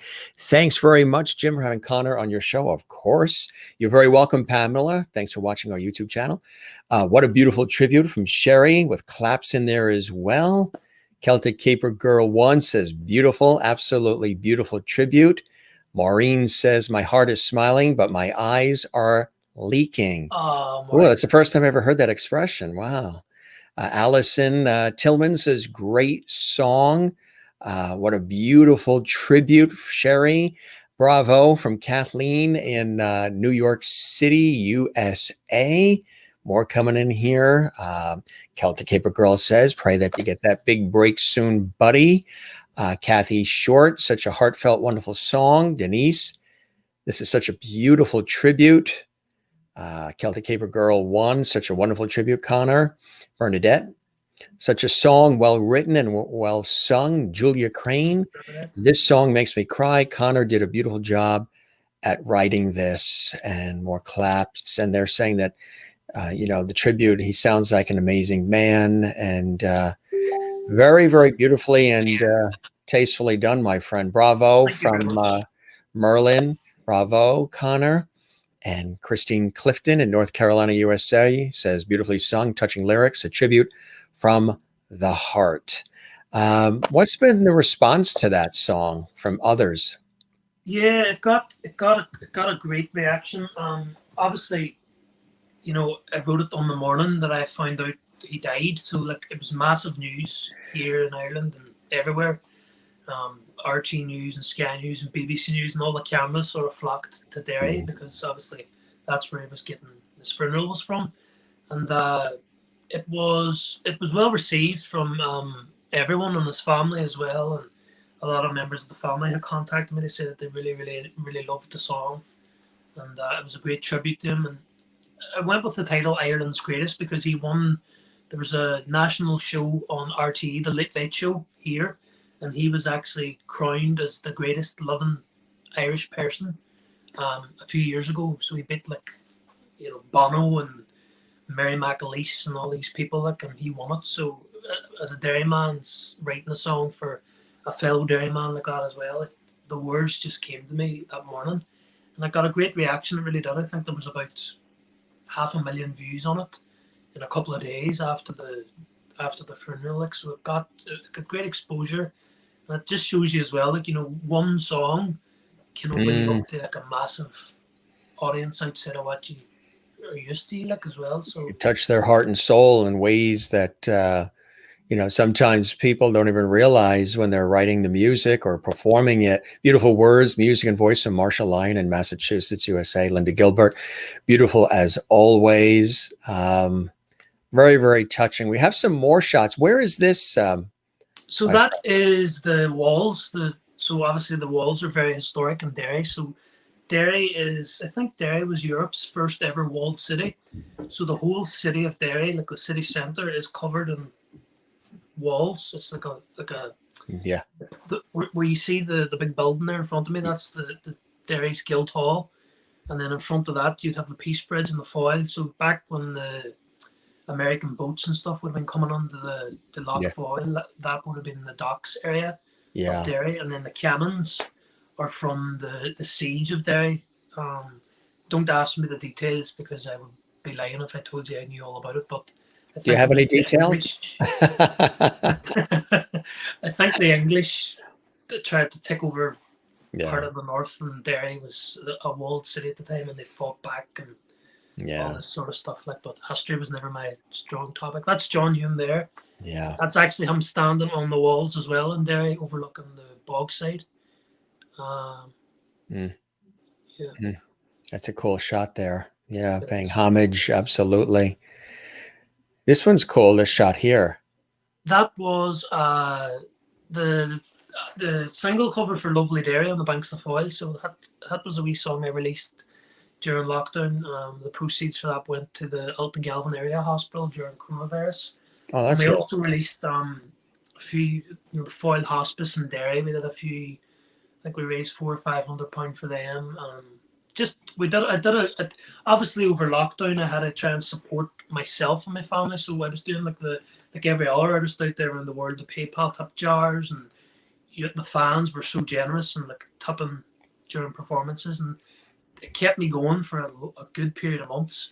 And then in between then I sort of thought, well, you need to be using your platform as well to an advantage. So we picked a few charities, Aware NI, Autism NI, Foyle Hospice, and then obviously the Alton Galvin Hospital. We raised a few pounds for them. That's really nice. So you like giving back to the community and to charities and people in need. And right now there's so many that are in need, but you like doing that, giving back, huh? Yeah, of course you have to. I mean, when you're from Derry, that's part and parcel of who you are. Like, you know, anyone that lives in the north of Ireland at the minute has seen probably the generosity of people has been not overlooked for years, but it's just such a generous city, and people pull together when things are bad. Like, so yeah, it's sort of bred on thee, I think. Absolutely. Here's another cool shot. Yeah, that's Dame Esther Ranson. Yeah, the night we did the NSPCC Children in Crossfire were having I think it was their 10-year or 20-year anniversary, and Esther Ranson was obviously the founder of Childline in England, and she had come over for the concert, so I sung for her that night. She was the guest of honor in Derry that day. So very nice. That's cool. That's a great shot of the two of you as well. It's another shot. Yeah, that is. Where is that? That is on Shipkey Street. Shipkey Street on the walls, looking up Shipkey Street in Derry as well. It's a good shot, yeah. Really nice. Here's another cool one. And that was from the night of my concert in Millennium Forum. That was a great shot as well. I think Darren took that one, or Lisa McGrath. And then obviously that was when I started working for the care company over lockdown. Glen Cairn. So that was me during one of my shifts. Yeah. As I said, I had to leave that job a couple of weeks ago, actually. which was sad too, because he started to build up relationships with the clients he was looking after, and a lot of them were Yes, right. palliative care and elderly and end of life sort of thing, and not being able to go back and see them is hard. Like, but Aisling has been really unwell with the pregnancy, so I sort of just took a step back to look after Dari at home and help out at home and stuff. So, which is beautiful. But photo shoot. That I don't even remember when that. See what happens when you dig up the photos, and here's another one. And that I do remember that one. That was in the Galgorm resort in Northern Ireland in a jacuzzi sipping Southern Comfort, which was that's why you remember that one. Why then, though, since you're having Southern Comfort, I'm surprised you do remember that one. Yeah, well, usually after that you don't remember anything. I don't really remember much, but anyone that knows me or follows me on my Facebook and Twitter, I'm definitely fond of if I have a drink to go to, it would be a Southern Comfort at the weekends. Mm-hmm. Don't know how I get onto that. That's not too flattering. A good pose. What are you thinking there? Do you know? Do you remember what you're thinking? No, but it mustn't have been sung good anyway. It's not the most flattering. That's a cool one too. Yeah, it's Lisa McGrath would do most of my. Lisa's a photographer here from Northern Ireland, and she would come to the concerts and capture stuff for if I wanted a new album cover or whatever. No, that's an interesting photograph there. Yeah, so 2 years ago now, 2.5 years ago, the Ellen DeGeneres show. So this was looked long after X Factor, and I had put up a cover of Somewhere Over the Rainbow on YouTube or Facebook, I think it was, and one of the executive producers of the Ellen show, a guy called Ed Glavin, had contacted me, and he had said that they wanted to set up a Skype call. So I did the Skype call. It was with the researchers on the show, and then I got a phone call the following week to say that they wanted to talk to me again, and they liked my story, and they were asking for more clips and photographs and things like that. And I think I went through with 3 or 4 different calls with them, and just like everything, as we say, knock on a door, and sometimes it opens, sometimes it doesn't. It didn't at that stage, but I remember they were going to be the word and the emails that they were sending me was they were putting together like a St. Patrick's Day special. They hadn't done one the previous year, and I think that was in their mind at the time, because I was doing a lot of Irish stuff. It didn't materialize, but like never say never. That's always my attitude. Like keep these lines of communication open all the time always helps. Right. I mean, that's big exposure, having a connection with Ellen DeGeneres, huh? Absolutely, sure. Well, it was until the whole scandal came out about her, and that producer was fired. That particular one. Oh, that was pretty recently in the last few months, right? Yeah, that was the one that you had the link to. Yeah, he's gone. It just shows you how these things happen. Like he's gone, but you're still standing. You're here, so yeah. So that would be my latest single that I released. That's another song I wrote, "Home to the Heartland." Where are you from, Jim? Is it Boston or New York? Originally New York, yeah. Yeah, and you're in Boston now, is it? The southern New England coast over towards Connecticut, but right in between New York and Boston, yeah. So, and we have family in both. Throughout the whole region, Northeast. The song I wrote has Boston mentioned on it. It's like about Boston's a big Irish area, yes. Yeah, it's like an Irish immigrant heading off to America, chasing their dreams and stuff, and then coming home back to Ireland. New England, all of America, especially the East Coast of the United States.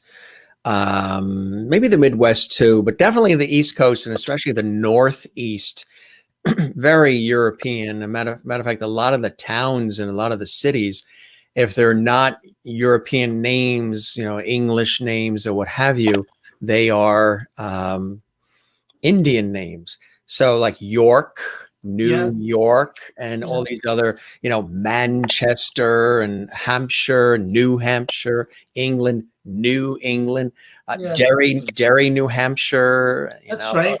There's a lot of a lot of UK influences in the New England area, and a lot of people that when they come over to the northeastern United States, whether it's the New York area or the Mid-Atlantic states or up to New England, they feel a connection to Europe, especially Ireland, Scotland, England, those areas, because of there's a lot of sister cities and sister towns that are named here, and the sister city or town is there.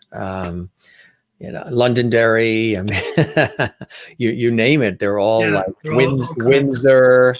There's Windsor, there's all these different towns. So yeah, that's there's this real connection. And a lot of people too, also towards Nova Scotia, New Brunswick. They say in Canada, certain areas of Canada, especially the eastern part of Canada, this connection with Ireland, and even in the speech pattern, some of the accents are sort of similar in sound in certain ways with the Irish and the Canadians towards New Brunswick, Nova Scotia, who then, there's that connection to Maine and New England. They come right down.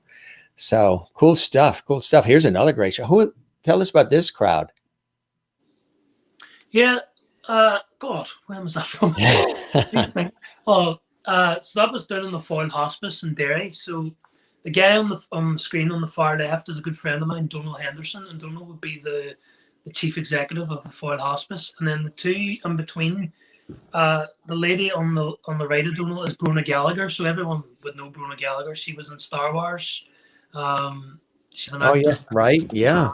And then she's a well-known singer here now as well. Mm-hmm. She's from Derry as well. Her most recent projects would be a film called Bump Along the Way. Mm-hmm. That did well. She would be really well known here in Ireland for singing and for acting. And then the guy on my left is Paul Casey. So he would be a singer-songwriter from Derry as well. He works with the way I would have Eamon. So I talked about Eamon that does a lot of my work. Mm-hmm. And musicianship for me. Paul would do a lot of work for George Hutton. He would be a tenor from Derry, a singer from Derry. So and George Hutton's coming on in January on our show too. George Hutton, yeah. Paul's a fantastic singer-songwriter. He's wrote some amazing songs down the years. Like just another guy that probably never really got the big break he looked for. I think Paul there supported Chris Rea on the American tour 20, 30 years ago. So he's been about the block as well. But that was a Christmas charity single that we all came together to do 2 years ago to raise funds for the hospice in Derry. It was a really good success, that one. So it was. They like your hair in that particular. All combed over. Yes, mine is very long. Mine has not been cut since March. Mine is usually a lot shorter. It's more like the guy in our logo. Now it hasn't been cut since March. It's really long. It's kind of cool. When are you going to cut it? When coronavirus has ended and we're all free again? Maybe. I mean, the salon even called and said, "Don't you still love us?" But I wore it on. Maybe you should keep it then. They all like it. Everybody seems to really like it. And I wore it on public television. We did a special that's airing now, Trans-Siberian Orchestra, Ghost of Christmas Eve, and they're very popular. It's their Christmas special. We were co-hosting segments for that. That's airing now and during the holiday season. And I came into the studio. Of course, we were all social distancing, masks on until we spoke. And then I was here and my co-host, she was way on the other side of the studio, but they did a split screen. So it looks like we're next to each other, but the masks had to be on until we started speaking and then mask back on and off. And they were like, my God, wow, it's really grown since, March. And they're like, oh my God, we love it. And then my cousins were watching and all, they're like, oh my God, we love it. So we may keep it for a while and we'll see what happens. I think it suits you. You should keep it. That's what they're saying. New you for 20. Well, you have a different look too. You change your look a little bit. You got the little bit of I change my look all the time. I don't always have this either. This has been, but they love that too. It's more to do with the lockdown wit. That photograph there you're showing now is me from 3.5 years ago, like when I was doing a lot of training at the time and lifting weights and sit-ups and push-ups every day. Right. And then obviously the lockdown as well, it just shows well, that, like I've told everybody, the lockdown, the pandemic, we have to be 6 feet apart from each other, but we have to be 10 feet apart from our refrigerators. Yeah, because it's just so easy to eat. Like eating was my big downfall over lockdown. But I've actually started there. That's why the big bottle of waters. Got the bottle of water. I've And been here's training away and eating good the last couple of weeks. So a photo that you sent along of somebody that we recognize, a good friend as well, your cousin. Some people not yeah, realize that your, was your, from your cousin is Damian McGinty, and they might not realize that. Some viewers watching. So those of you who are familiar with Damian from Celtic Thunder, and he also has his wonderful career. He was on Glee. He's a great friend of our show. I've interviewed him many times on public television. Good guy. They're cousins. You can even see the family resemblance is like spot on there. You could see that you and Damian are cousins. That's a really cool shot of the two of you as well, you and Damian McGinty. And what is it that the other father's brothers or mother's sisters? Yeah, so my dad and Damian's dad are brothers. Yeah, they're brothers. Okay. So my granny and his granny would be the same granny, like her granny Would be the passed same grandmothers. Granny June, yeah. Here's another cool shot. That's a great shot they captured there. Yeah, that's Lisa again. Lisa would have got that one at the Millennium Forum gig. That was the big 1,000-seater gig. Yeah. That was a great night as well. But Lisa, you can see from her photos, like she just captures some really like photos that you would never really see. Yeah, she really does a nice job with it. Backstage stuff, side stage and stuff like that. She's very good, yeah. Mm-hmm. They love the photo of you and Damian. They love this photo. This is another great shot. Was that the video that we had showed in the beginning? Yeah, that's from Grace, yeah. Very, very nice. That's really cool. And of course, for those of you joining us, he was on X Factor. Yes, of course, that music competition series is so well known. And he was actually a participant. We've had a lot of people on shows. We had one of the winners of America's Got Talent on, and Voice. And one of my best friends won American Idol maybe 2-3 years ago, I'd say, about now 3-4 years ago. And he lives in the town right next door. And that changed his life. But he didn't go the route of Hollywood. He didn't go the route of following the record companies. He's doing his own thing. He's back in his hometown. His father's a performer too. His father is a musician, a singer. His son got the big break by winning. His name is Nick Fradiani. He won American Idol just a couple years ago. And actually way before that, he sang at my birthday party before he was even competing on the American Idol. But he didn't go that super blingy commercial route. He's doing it his way. He's still friends with his original band. He still plays, occasionally with his band together. He plays with his dad. He still, does it his way.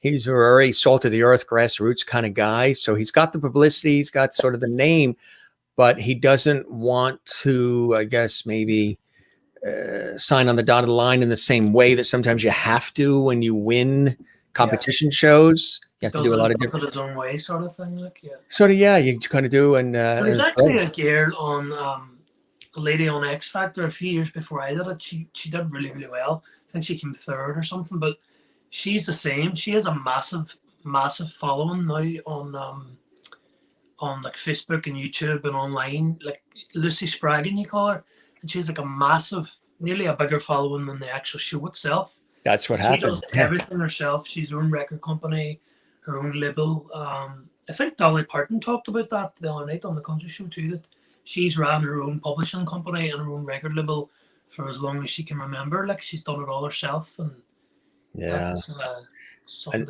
There's another shot there. That's a cool one too. Yeah. It's another one. The last year I started out with this idea for the logo, the Celtic embroidery through the O in my name. Yeah. They're saying they really like that. Yeah. Yeah. Cool shot.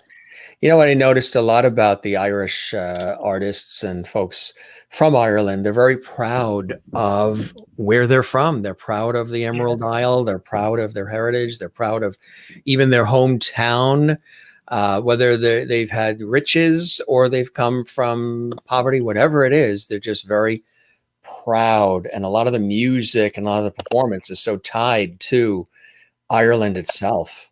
Well, just that you say that, you've just given me another wee link into the next song. If you want to Perfect. hear another song, so this one is it's from my album A New Dawn as well, but it was actually written by originally sung by Mary Black, and it's called Song for Ireland. Right enough. Fantastic. So, we'll do Song for Ireland for you next then, seeing as we're talking about Ireland. Perfect segue, right? Yeah, this is working. This is working really well, isn't it? Yeah, it really, really is. Perfect segue. More of Conor McGinty on the Jim Masters Show Live. Hope everybody's enjoying themselves. Subscribe to that YouTube channel. Walking on the day, the tall towers of falcons build their nests. Silver wing they fly. You know the call of freedom in their breasts. Soar black head against the sky, between the rocks that run down to the sea. Living on your western shore, saw summer sunsets, asked for more. Stood your and I sang a song for Ireland.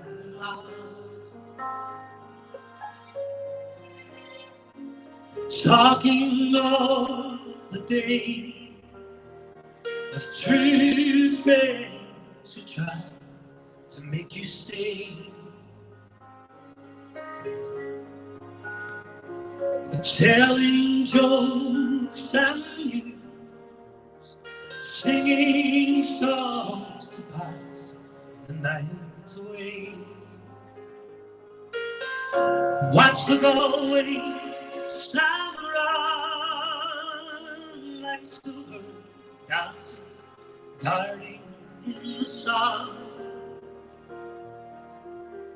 Living on your western shore, saw summer sunsets, asked for more. Stood by your Atlantic sea, and I sang a song for Ireland.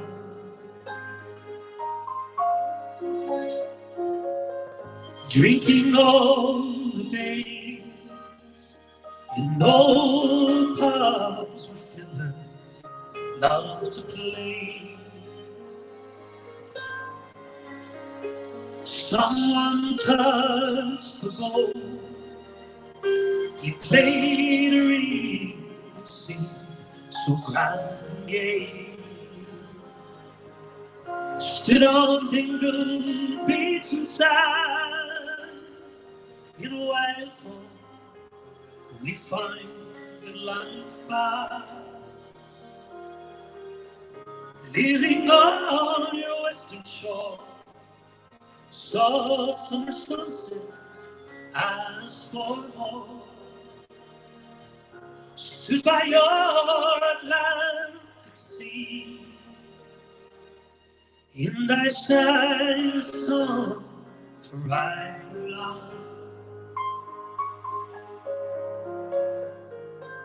Yeah. Then dreaming all the night, I saw land no man had to fight.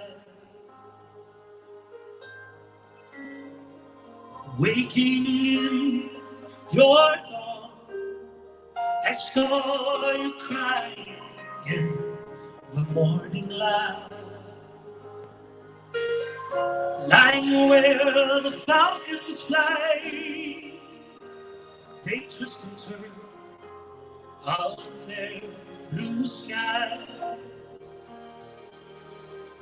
Living on your western shore, saw summer sunsets and more.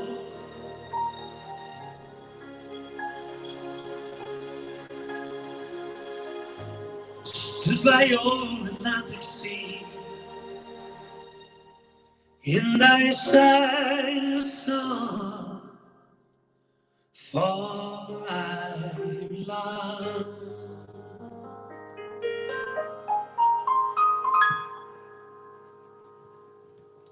But a song for Ireland there.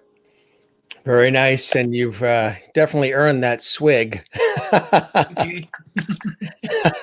Yeah, all that works very well. That works very, very well. Beautiful comment. It's a fantastic song, and you really knocked it out of the park, my friend, as I knew you would. Kathy Short, claps and lots of hearts. And Gene is here, Gene Chesney. Thanks for joining us, Gene. Welcome to the Jim Masters Show Live. Love from North Carolina, USA. Excellent singing. Love the stories of your life. Good luck with the journey. Hope all are keeping safe and well. That is beautiful, Gene. Thank you very much. We'd love it if you subscribe to our YouTube channel at Jim Masters TV as well. And our very observant audience, they can even see things behind me on set that I don't even know are here. They noticed that tattoo on your wrist. What is it? The tattoo on my wrist. So this one, let's see. Obviously, anyone that knows me knows that I'm pretty, I wouldn't say I'm holy. I wouldn't say I'm very religious, but I would be very spiritual. Obviously, I'm a Roman Catholic, and my granny Madeline and my family, my mum and dad and all, would have brought us up well with regards to going to mass and stuff. But obviously the cross is in relation to that. This tattoo, I don't know if you can see it that way up, but it's an A in the heart for Aisling, obviously, my partner, and then the D for my son. And then if you can see the music notes is obviously just to do with the music in my life. And then the two wings either side was for my granny and granda, George and Madeline at the time. And then this one, Aisling has this as well. So if you can see it properly, it's supposed to symbolize from the moon, love you to the moon and back. So it's quite romantic, as they say. But that's the only real tattoos I have. But you couldn't I like pick, the way you say that. Romantic, as they say. Yeah, you couldn't pick a more prominent part of your body to have your tattoos. Absolutely. But that's me, yeah. Thank you for gracing us with so much incredibly beautiful music. Sherry says, looks like the McGinty clan has wonderful genes in both looks and music. It's been great getting to know you, Conor. Thank you for sharing your story and music with us. You're very talented. Bernadette says, song for Ireland. Love it. And then Kathy's happy she got the answer about the tattoo. Good eye. They have a good eye. Usually Juanita is the one who notices all kinds of special things. She notices things on our set behind me where you can't even see it, but somehow she sees it. Supersonic vision and all that. I think it is. Yeah, they have some amazing, lovely intuition on this show. Great stories and fabulous music. Thanks, Conor, for being here. Love it from Kathy. I love tattoos that have a special meaning. That is Maureen. I love the infinity symbol tattoo. That's Denise. And Celtic Caper Girls goes, haha, cute, quote, romantic, as they say. Love that. Yeah, I'm pretty romantic. I would be romantic enough. I think if anyone knows me knows I'm romantic enough. But absolutely, yeah. There's not many fellas these days are like that, I don't think. Or gentlemen, open the doors and help.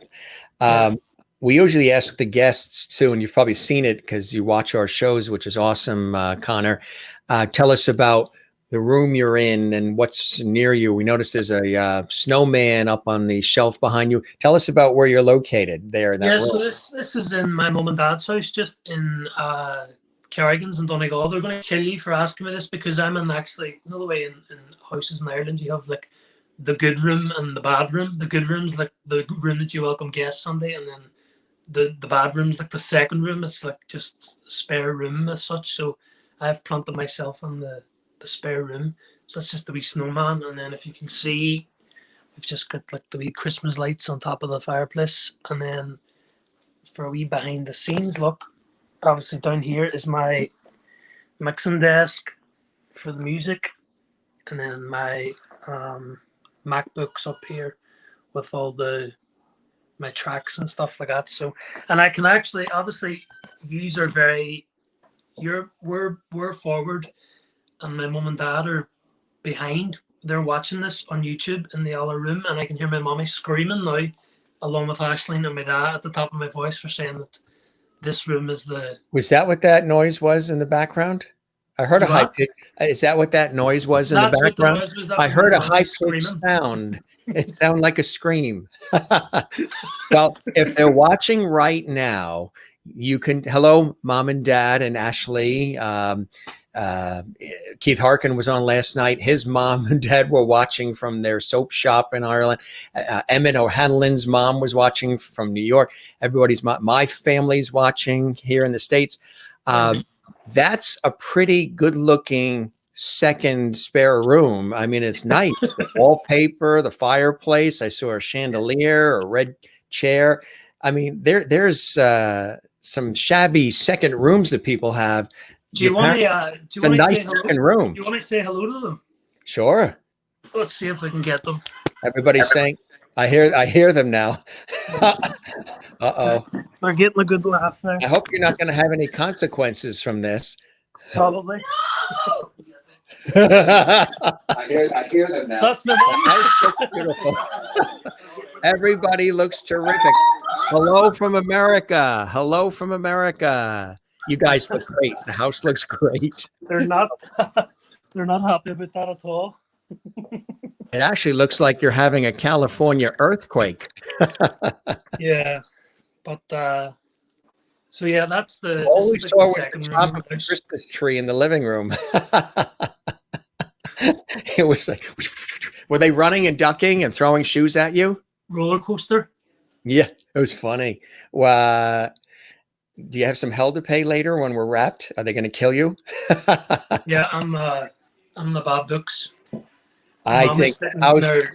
tell She's the there. family the house looks beautiful, and everybody here in the States says hello, have a blessed, joyful, beautiful Christmas. You've got a great son here. He's very talented, and they're all agreeing. So anybody that's screaming in the living room and throwing shoes at you, Connor, they're all saying, I agree with Jim. That's a very nice room. And tell Maria not to be so shy. Connor, LOL. Willie in Holland, ha, ha, ha, ha. That was fun. You took us through and you heard all the yelling and screaming. It was very funny to hear the screaming. No, I didn't have my hair done today. They can't see me. Oh no, Yeah. there's a towel on the floor. Get the towel off the floor quickly. You know, that is funny. Sleeping in the doghouse tonight. Well, no, I'm lucky enough. I can go home now to my own house and let them be annoyed at me. It's okay. Right. You know how you have your hair styled where it's going up like this? Theirs wasn't in the living room, but right now theirs went up like that. Yeah, it's the one from rolling about. Normally, I would wear my hair to the side. I would always like sweep it over, and then I have these crazy like notions to like shave my beard off. And like during lockdown, I don't know if I sent you a photograph, but I shaved my head bald over lockdown. It was completely bald. Did just you because really? the hairdressers weren't open, so I was like, you know what, just shave it off. Let's get rid of it here. This is funny. Yeah. Maria's a hoot. Love her. Yeah, my mom is a good crack. She's a good singer too. Is she? Yeah. Yeah. Hello, McGinty family. Beautiful home. Merry Christmas from Jacksonville, Florida, from Anne. So everybody, Maureen, what is Maureen saying there in Irish and Gaelic, I guess? That is? Gia Dutch. Does that mean Gia Dutch is like happy you say to holidays? someone, Gia Dutch, how are Hello? you? And they reply, Gia Murdich, I think means like I'm well. Yeah. Everybody's saying the house looks nice. Everybody's fine. So they're all on your side covering for you with the lovities here. You're in good standing. So the family should be fine. Everybody looks good. Yeah, that'd be great. The screaming was funny. It was like, no. My mom's just back from work and she's in her pajamas. That's probably why she's not dressed up with a makeup. Yeah, it's probably like that's funny, but that's the way it goes. Did you want to share us another song? You have a we'll Christmas do song, something holiday. We'll do a Christmas song for you. All of our guests are definitely doing holidays. Look, see, for your family watching, the house is beautiful. Yeah. Right. Okay. We'll do. This is probably my favorite Christmas number. We'll do "Oh Holy Night." Oh, this is beautiful. Yeah, they always ask about "Oh Holy Night." Great new song. And happy holidays to all our viewers watching around the world on the Jim Master Show Live. Happy holidays. Here comes Oh Holy Night with Conor McGinty.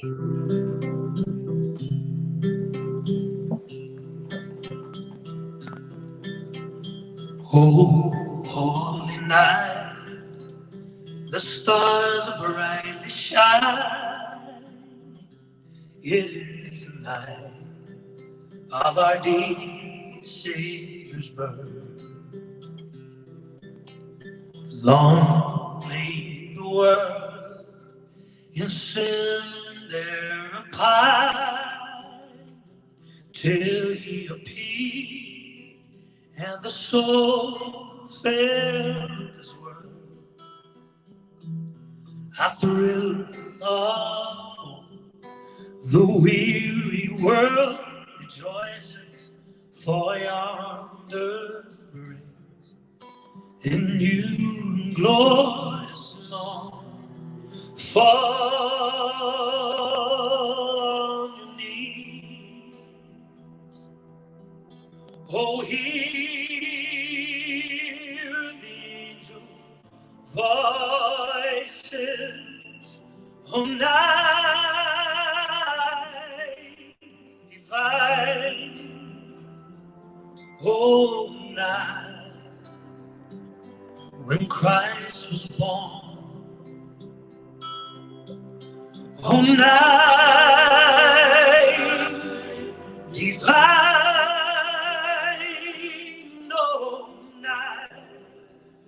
oh, night divine.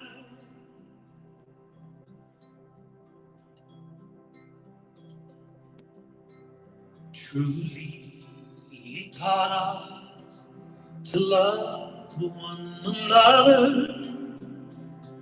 His law is love, and his gospel is peace. Chains shall he break, for the slave is our brother, and in his name all oppression shall cease. Sweet hymns of joy in grateful chorus raise we, let all within us praise his holy name. Fall on your knees, oh, hear the angel voices, oh, night divine, oh, night when Christ was born. Oh, night divine,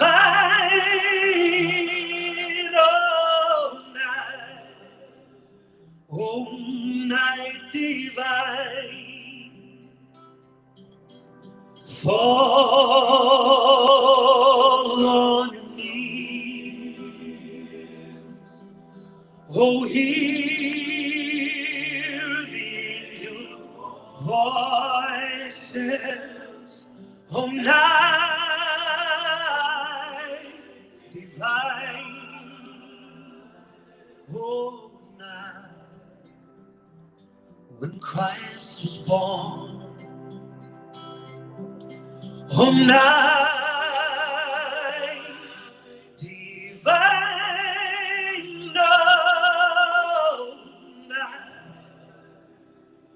oh, night divine.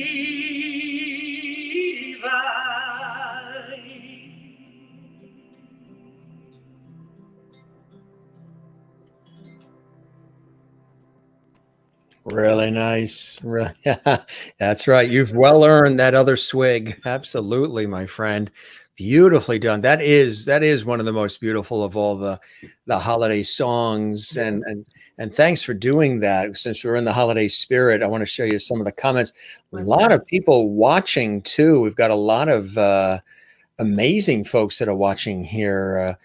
Sinead Green and Murray Leith and Donna McCann and Lena Campbell and Karen McFadden and Eamon Karen and That sounds like a lot of dairy names. Dougie McFadden. Breslin and Ed Wright, Isabel Caldwell, Leo Fitzpatrick, Aaron Carlin. We say shout outs to all of them. Isabel and Aaron play in when I do my concerts, they're in the band. So Isabel plays the harp and the guitar, and Aaron's a fantastic singer as well. She sings here in Derry. She also won that competition I was telling you about that I had done a few years back. And, Isabel Ramsey Porter, Isabel. Lelaine Carol Brune, watching from Atlantic, Canada. Leonard Barrow, Mary Gallagher, Patrick Cafferty, and Linda Adamson, and she just posted that she was loving our show and brilliant Connor. So my Auntie Mary and Sean obviously are watching down there, and then Leonard Barrow, who'd be a really good friend of mine. He's been a big support with the music for as long as I can remember. His son as well is in a band called Lavengro, and they've been doing some crazy good things the last while back here in Ireland and in England as well. That is awesome. More comments coming in here, my friend. Marcia in Massachusetts, USA says, beautiful rendition. Thank you, Jim, for bringing us Connor. I'm a new fan. Thank you, Connor, for sharing with us. And Ed, thank you, Marcia, for being with us as well in Massachusetts. Ed says, brings us right into the holiday season. Beautiful. Thank you for sharing your talent. Bunny, who was here with us yesterday when Keith Hargan was on, and I think Emmett O'Hanlon too. My great-grandmother was Johanna Sullivan from County Cork. That's wonderful. I think I'm too young to know her, but... You know, I mentioned on the show, I think a week or so ago, that I had an opportunity, and I've done it several times, but it was about maybe 2-3 years ago. I was invited to march in the New York City St. Patrick's Day parade down Fifth Avenue, which of course is one of the biggest in the world. And it was really, really cool. And I was invited by friends who have family from Cork. And it was really interesting because we were marching and we were waving to everybody. And, you know, the streets in Manhattan were lined with people cheering, and, you know, it's St. Patrick's Day and we're marching. And I heard people yelling certain things at us as they're waving. So we're waving back as we're marching, and I'm with, because I was invited by the Cork contingent. I'm invited by friends who were representing Cork, so I marched with the Cork group. And it was funny because we're waving, and I couldn't make out what some of the people were yelling back at us as we're waving and waving. And I kept hearing up something. And what I thought I was hearing, because again, you know, it's a New York crowd and they like to express themselves. So I thought they were saying, you know, it sounded the way it was coming in my ears, up yours, up yours, up yours. So I'm waving back to women and children and you too, hi, you too. Thinking that that's what they're saying, up yours, up yours. And then my friends that were in the marching contingent with us in the Cork contingent, they're like, they're not saying up yours, Jim. They're saying up Cork, up Cork. Up Cork. A little bit of a difference between up yours and I'm like, oh, thank you. You too, up Cork. It just shows you about the difference between the two accents and the two cultures. Like, it's like very similar in a way, but also very completely different as well. Like, yeah. Mm-hmm. Pam's Given is here. Merry Christmas to us. Brilliant show tonight. First time ever watching it. Thank you, Pam's Given. Welcome to the Jim Masters Show Live. We're here every night. Matter of fact, I'm going to be back in an hour and a half with another guest, a brilliant pianist and composer. Jimmy Roberts is going to be with us playing live. And then we're back tomorrow and back Tuesday and Wednesday. Really incredible. Please join us again soon, Pam Gibbons, since you're a lovety now. That's wonderful. Wonderful family we have here. Merging of the fan bases, which is wonderful. Such a gorgeous song. Loved your arrangement, Connor, of Oh Holy Night. Kathleen in New York City. Thank you, Connor, for sharing your gift with us, which is really, really nice. Hi, Lelaine from New Brunswick, from Karen in Nova Scotia in Canada. That's fantastic as well. Really, really nice. And claps coming in from Kathleen in New York City. Brilliant, Connor. Hope you and your family have a very Merry Christmas and a Happy New Year as well. You have another song for us, my friend? Yeah, we'll do with a couple there. I'll do this wee one for I think this is very appropriate with everything that's been going on the last while back. This is a wee song written by a Northern Irish singer-songwriter called Foy Vance. And I think Ed Sheeran at one point did a cover of it. He said that Foy Vance was his favourite Northern Irish singer-songwriter. So this is called Guiding Light. I hope you enjoy this one. Absolutely. I'm going to turn this light on as well. And all these comments are still coming in here. Beautiful. Nice. Is that better? Oh, yeah, much better. Yeah.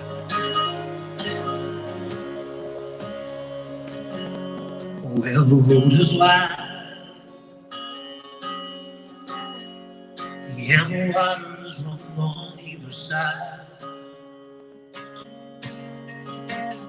And my shadow in the fading light, stretching out towards the night.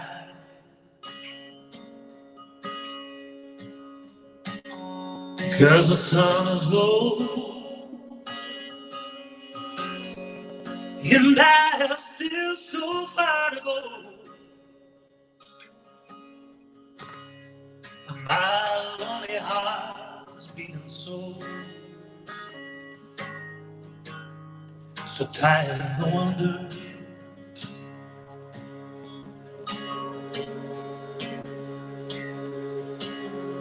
There's a sign ahead, though I think it's the same one again. But I'm thinking about my old friend, so I find my way home.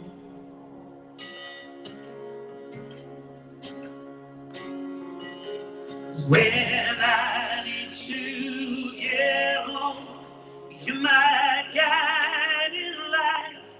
You're my guiding light. When I need to get home, you're my guiding light. You're my guiding light.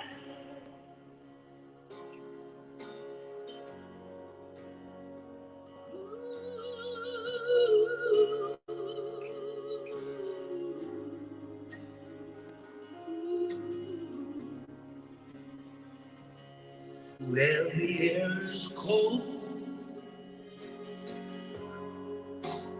yonder lies my sweet soul. By the branches they broke like bone.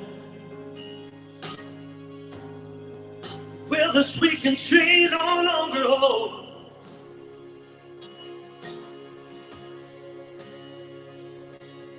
Every night is still,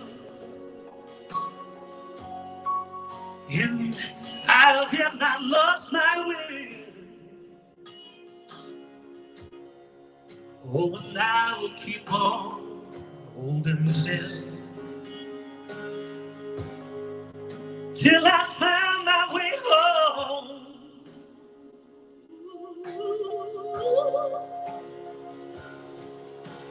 When I need to get home, you're my guiding light. You're my guiding light. When I need to get home, you're my guiding light. You're my guiding light. When I need to get home, you're my guiding light.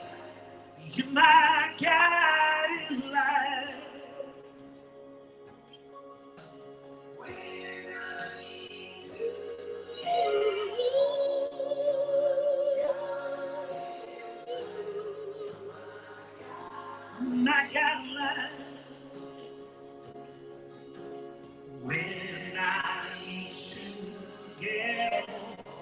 You're my guiding light.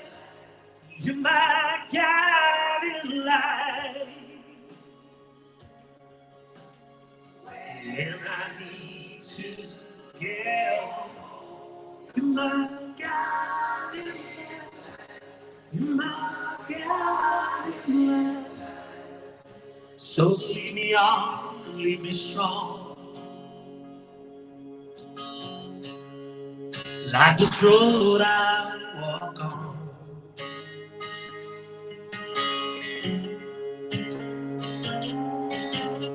When I need to get home, you're my guiding light.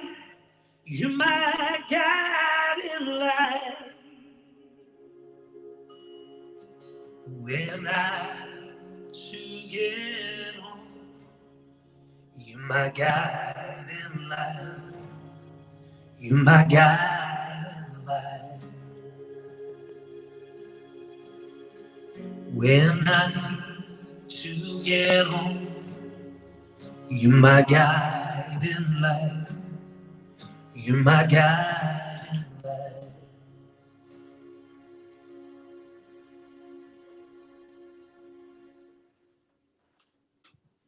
We got a 5 months there. Really beautiful. Yeah, really, really beautiful, touching stuff, especially on a Sunday holiday season. People in good spirits here. And we need actually, Connor, to hear that kind of music every day, but especially with everything everybody's been going through worldwide with the economic and the lockdowns and pandemic and civil unrest and all of the stuff, the guiding light. I mean, we really need more stuff like that. And everybody's saying that. Kathy Short, beautiful song. Celtic Caper Girl 1, claps, claps, claps. Juanita in South Africa, Wowee, claps, claps, claps. Sherry, so talented. Thank you, Connor, for coming to Lovety Hall tonight. And thank you, Jim, for bringing him to us. Such an uplifting show. Love this song. Wonderful job, Connor. Really, really loving it. Connor, great having you here today. Great crack. Marcia in Massachusetts, USA, says she hears a little Elvis sound from you a little bit. That's quite a compliment too. Aww. Yeah. Can you do the lip too? Can you do that? He used to do the. I might have a wee look for a wee Elvis song for you here. Let's see. I think you have to do this with the lip. You have to sort of lift it up, yeah. You gotta do a lip. Yeah, I gotta do that. You can do the Elvis lip. What is he? I actually do a couple of Elvis songs. I'll have to have a look and see. Yeah, another Christmas song actually would be good since it's the holiday season. Yeah. Get another Christmas song going. Sometimes the Elvis one might trigger copyright. Actually, here we go. We'll do an Elvis version. So Elvis's version of Winter Wonderland. How does that sound? Oh, that's a good one. And we'll try and put the Elvis twang on as well. Sure. Every single song that you sang for us today really touched my soul. Thank you so much. Wonderful, wonderful, wonderful. Some good stuff coming in here, my friend. We'll do Winter Wonderland then. That's a great song, yeah. Put the Elvis song. If it wants to work here first. Okay, here we go. Or not. That's just the warm-up act. That's the warm-up.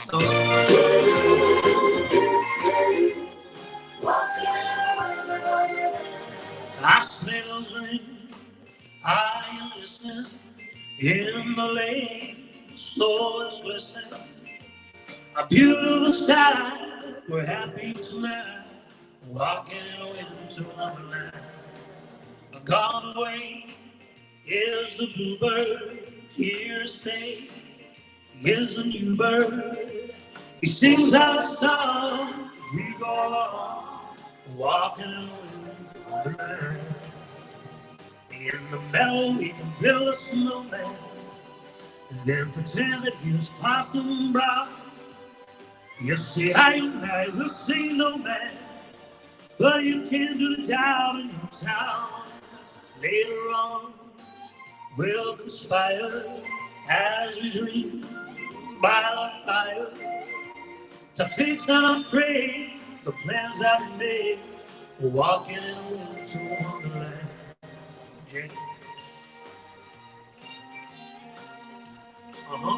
Thank you very much.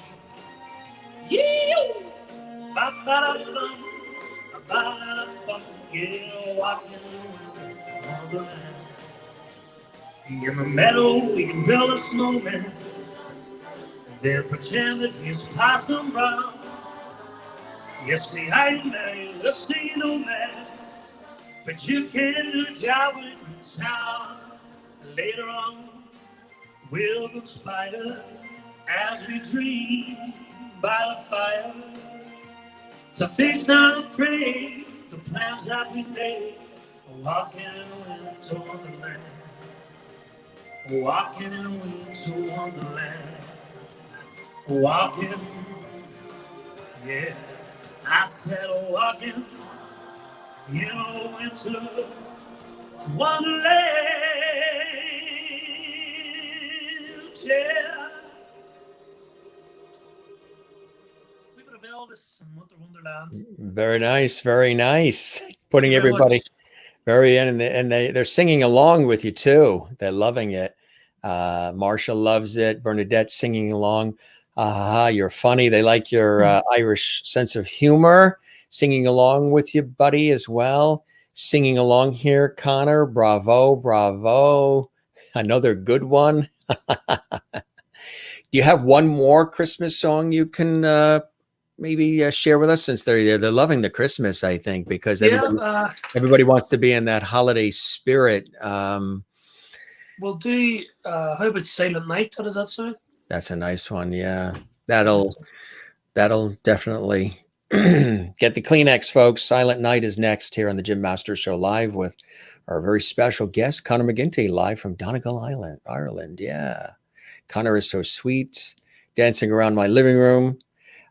If dancing around my living room is wrong, I don't want to be right. That's Maureen, South Africa. Juanita, love it. Very nice from Kathleen in New York City. Wonderful from Sherry. Another good one from Carol.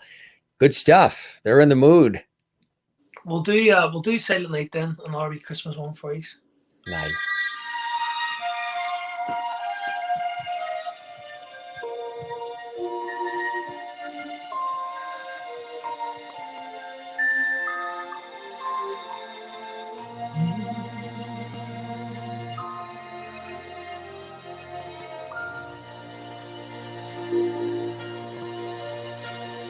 Silent night, holy night, all is calm, all is bright, round young virgin, mother and child. Holy infant, so tender and mild, sleep in heavenly peace, sleep in heavenly peace. Silent night, holy night, shepherds quake at the sight, glorious streams from heaven afar, heavenly hosts sing hallelujah. Christ the Savior is born.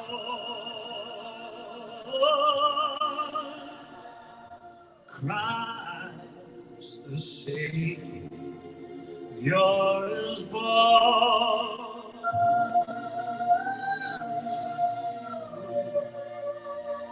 Sleep.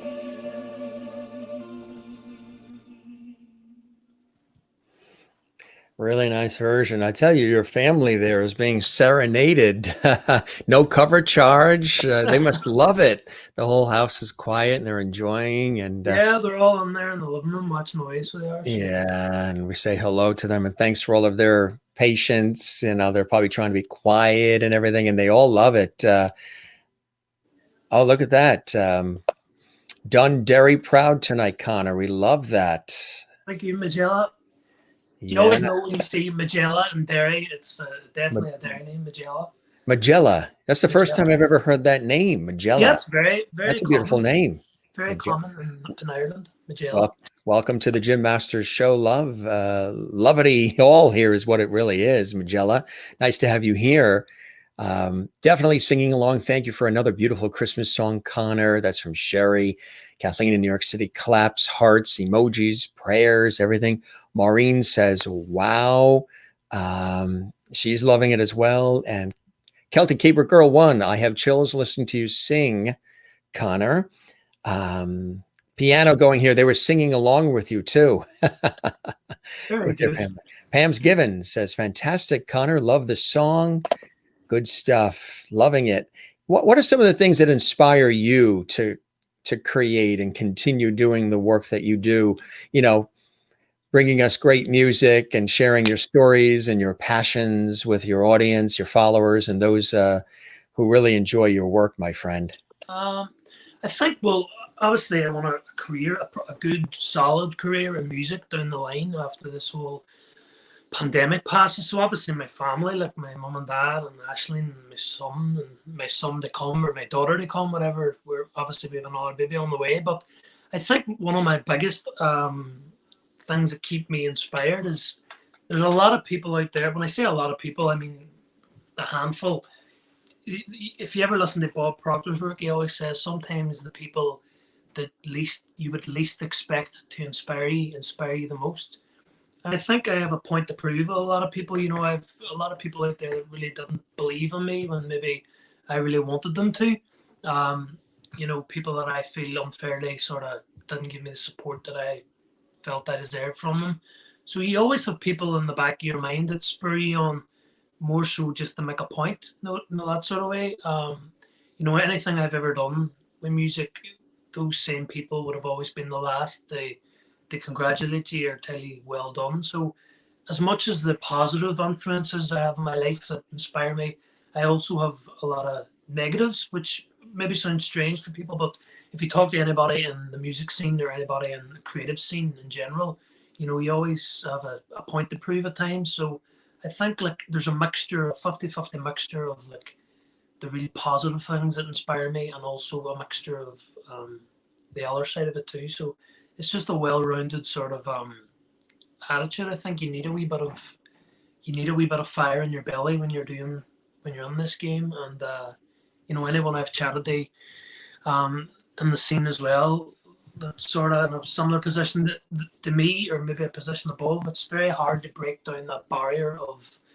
you know, when certain people control the industry in Ireland, or certain people control certain elements of it.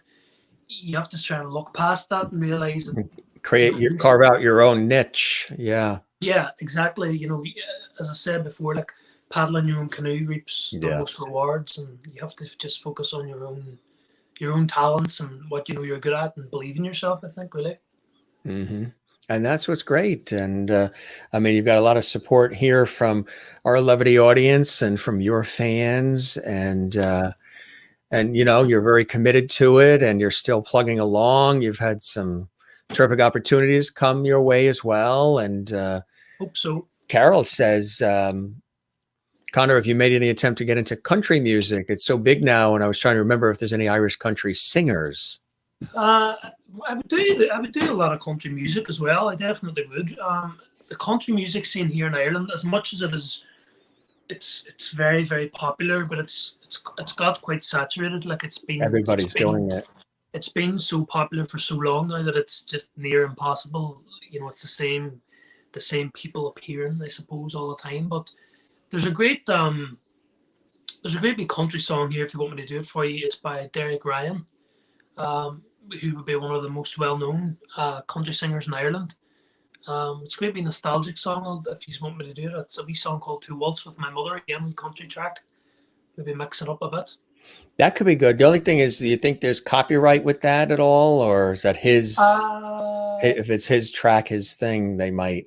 Gets a little tricky with YouTube with that sometimes. Might be, but it wouldn't be any different than the rest of the ones I've sung. The Christmas ones are always good because they're sort of public domain. They're usually like Silent Night's been around so long that anybody can sing that, which is great.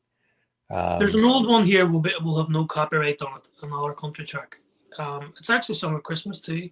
Have you ever heard of a song called "The Old Rugged Cross"?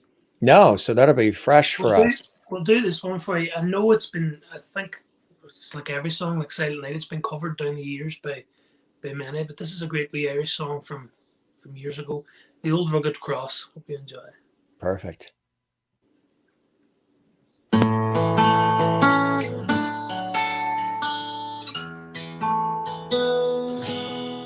On a hill far away stood an old rugged cross, the emblem of suffering and shame.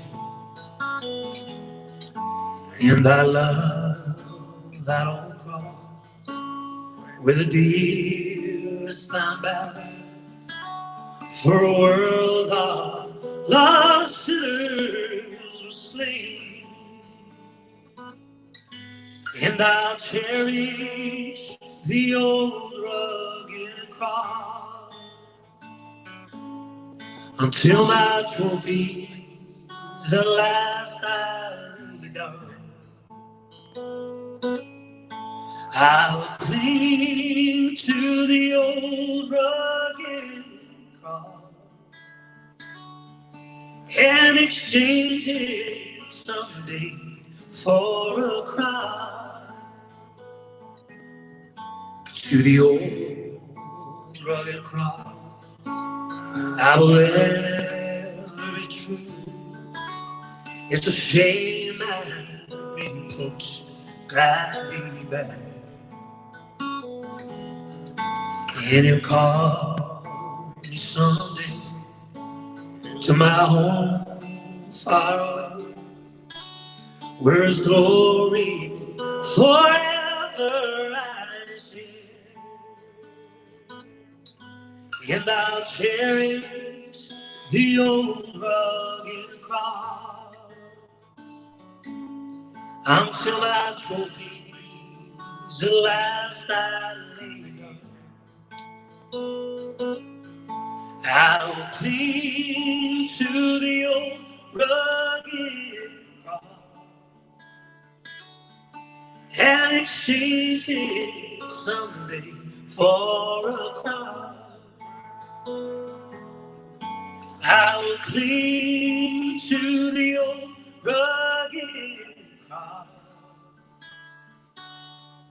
and exchange it someday for a crown. Yeah.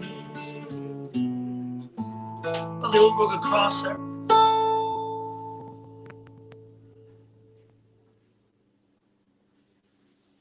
Everyone loving that one too, and bringing back, sparking a lot of memories too. Celtic Caper Girl one says bringing back fond memories of her dad, and she absolutely loves the old rugged cross. Her dad used to sing that in church choir. Linda Odell in Florida, USA. Conor, you almost sound like Elvis Presley when you were singing Silent Night. That's a great compliment. Elvis did it. Yeah, Elvis did the old rugged cross too. Yeah. The Old Rugged Cross, such a classic, great song choice. So I think it was good picking that one. Tina loving it as well. Maureen says, this has been the most amazing Sunday afternoon in a very long time. I feel like we got our own personal concert. Thank you, Conor. Maureen, this is what we do all the time on the Jim Masters Show Live. That's the way we have good, inspiring conversations, entertainment, great crack, and so much more. Conor, well done. From Bernadette. Carol, wonderful, loved it. Juanita, sounds good in South Africa. Marcia says, love it.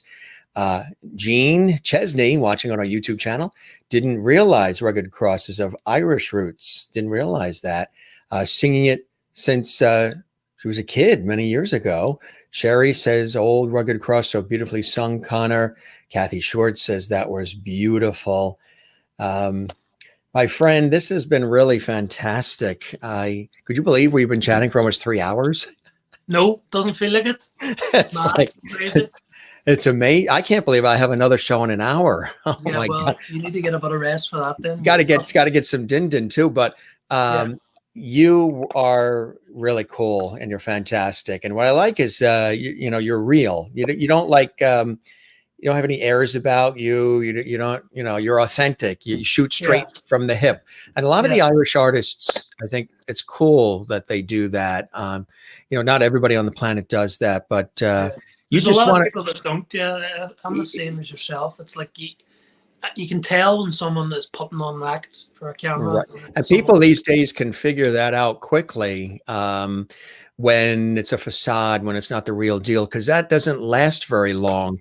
You got to have some sense of authenticity, and people relate now more than ever these days to organic, to authenticity, to the real deal. And you know, you're doing that with all your music, and you know, you have so much more coming up that you're working on, and you've been having some successes along the way, and that will continue, I'm sure. And again, Hopefully.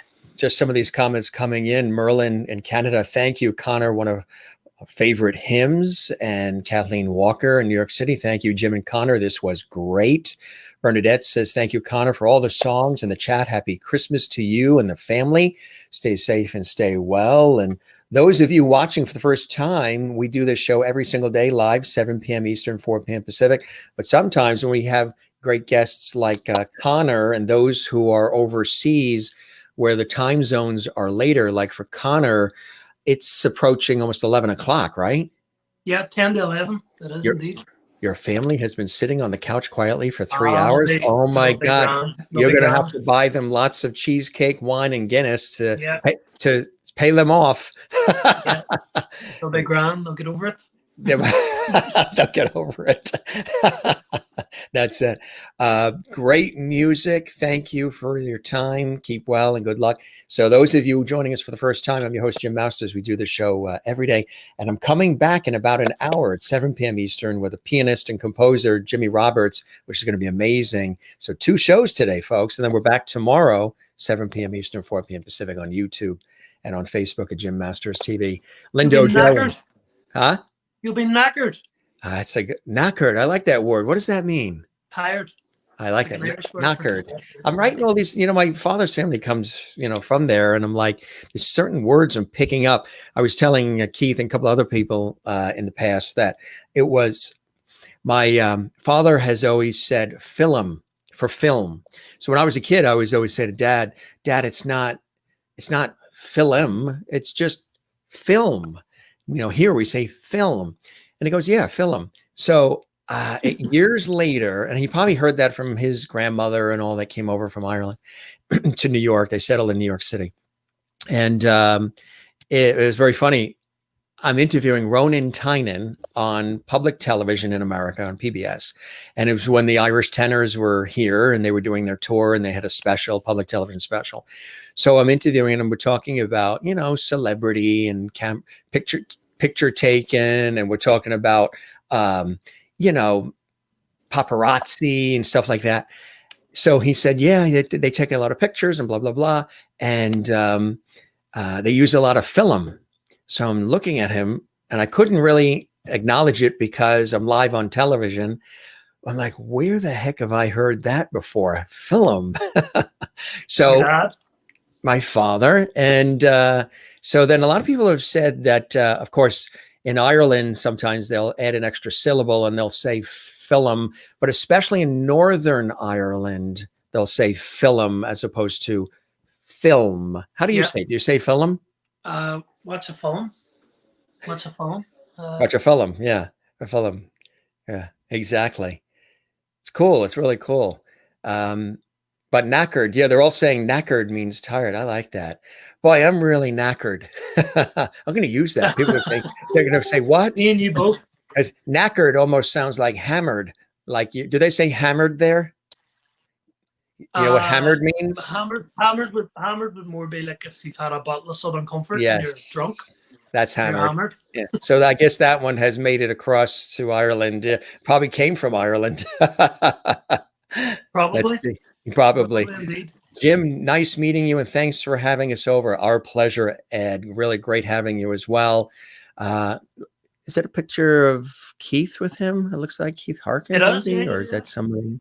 I think Ed's if you want a very big Celtic Thunder fan as well. He would follow Celtic Thunder everywhere, I think. So Ed, if you want to, Keith Harkin was with us yesterday. You can see that whole interview with Keith live from Portugal. Ryan Kelly was on, Colin Keegan, Paul Byram, Neil Byrne, Conor's cousin Damian McGinty was on, Chloe Agnew, Renee Nesbitt. We're all friends. Emir McGoon, the wonderful flautist. Sir James Galway is going to be on this Friday at 3 p.m. Eastern. Yeah, Sir James Galway and Lady Jean Galway. They live in Switzerland, and it's James Galway's birthday right now. So we're going to be doing a birthday celebration. It's going to be 8 p.m. your time there in Ireland and the UK this Friday, the 18th. Sir James Galway, Lady Jean Galway. They live in Switzerland, so they're going to be live from Switzerland. We're going to do a holiday concert, and we're going to do lots of Irish crack, but we're going to do a birthday celebration, 3 p.m. Eastern, noon Pacific, and 8 p.m. GMT. This Friday, we had Phil Coulter on as well, and Roy Buckley, Corner Boy. I'm glad that you're here as well. George Hutton's coming on. Cool group of lots of Irish. Good lineup of people working really hard. Thanks, Conor, for a wonderful afternoon. Darren Holden is next Sunday at this time, same time, 3 Eastern, noon Pacific, 8 p.m. GMT. He'll be live from Ireland, Darren. Thanks, Conor, for a wonderful afternoon of music and crack. Looking forward to your next Facebook concert. And cool stuff. Knackered. My family uses it all the time. I'm going to start using that as well. And Carol says, thank you both. You hope you have a Merry Christmas and a Happy New Year. Got to be a better year in 2021. I agree. And John, I just want to say as well, big massive thank you for having me on the show. It means much appreciated. It definitely is.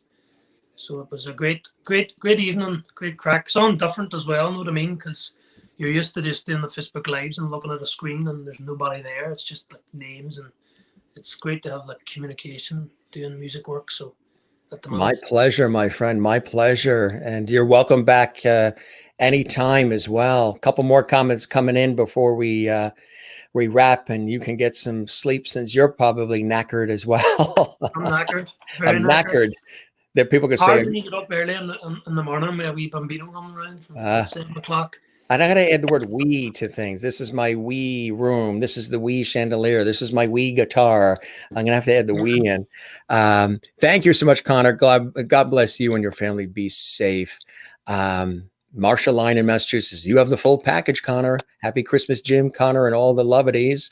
And they loved Linda Odell, one of my favorite gospel songs, The Old Rugged Cross. Thank you for singing that song as well.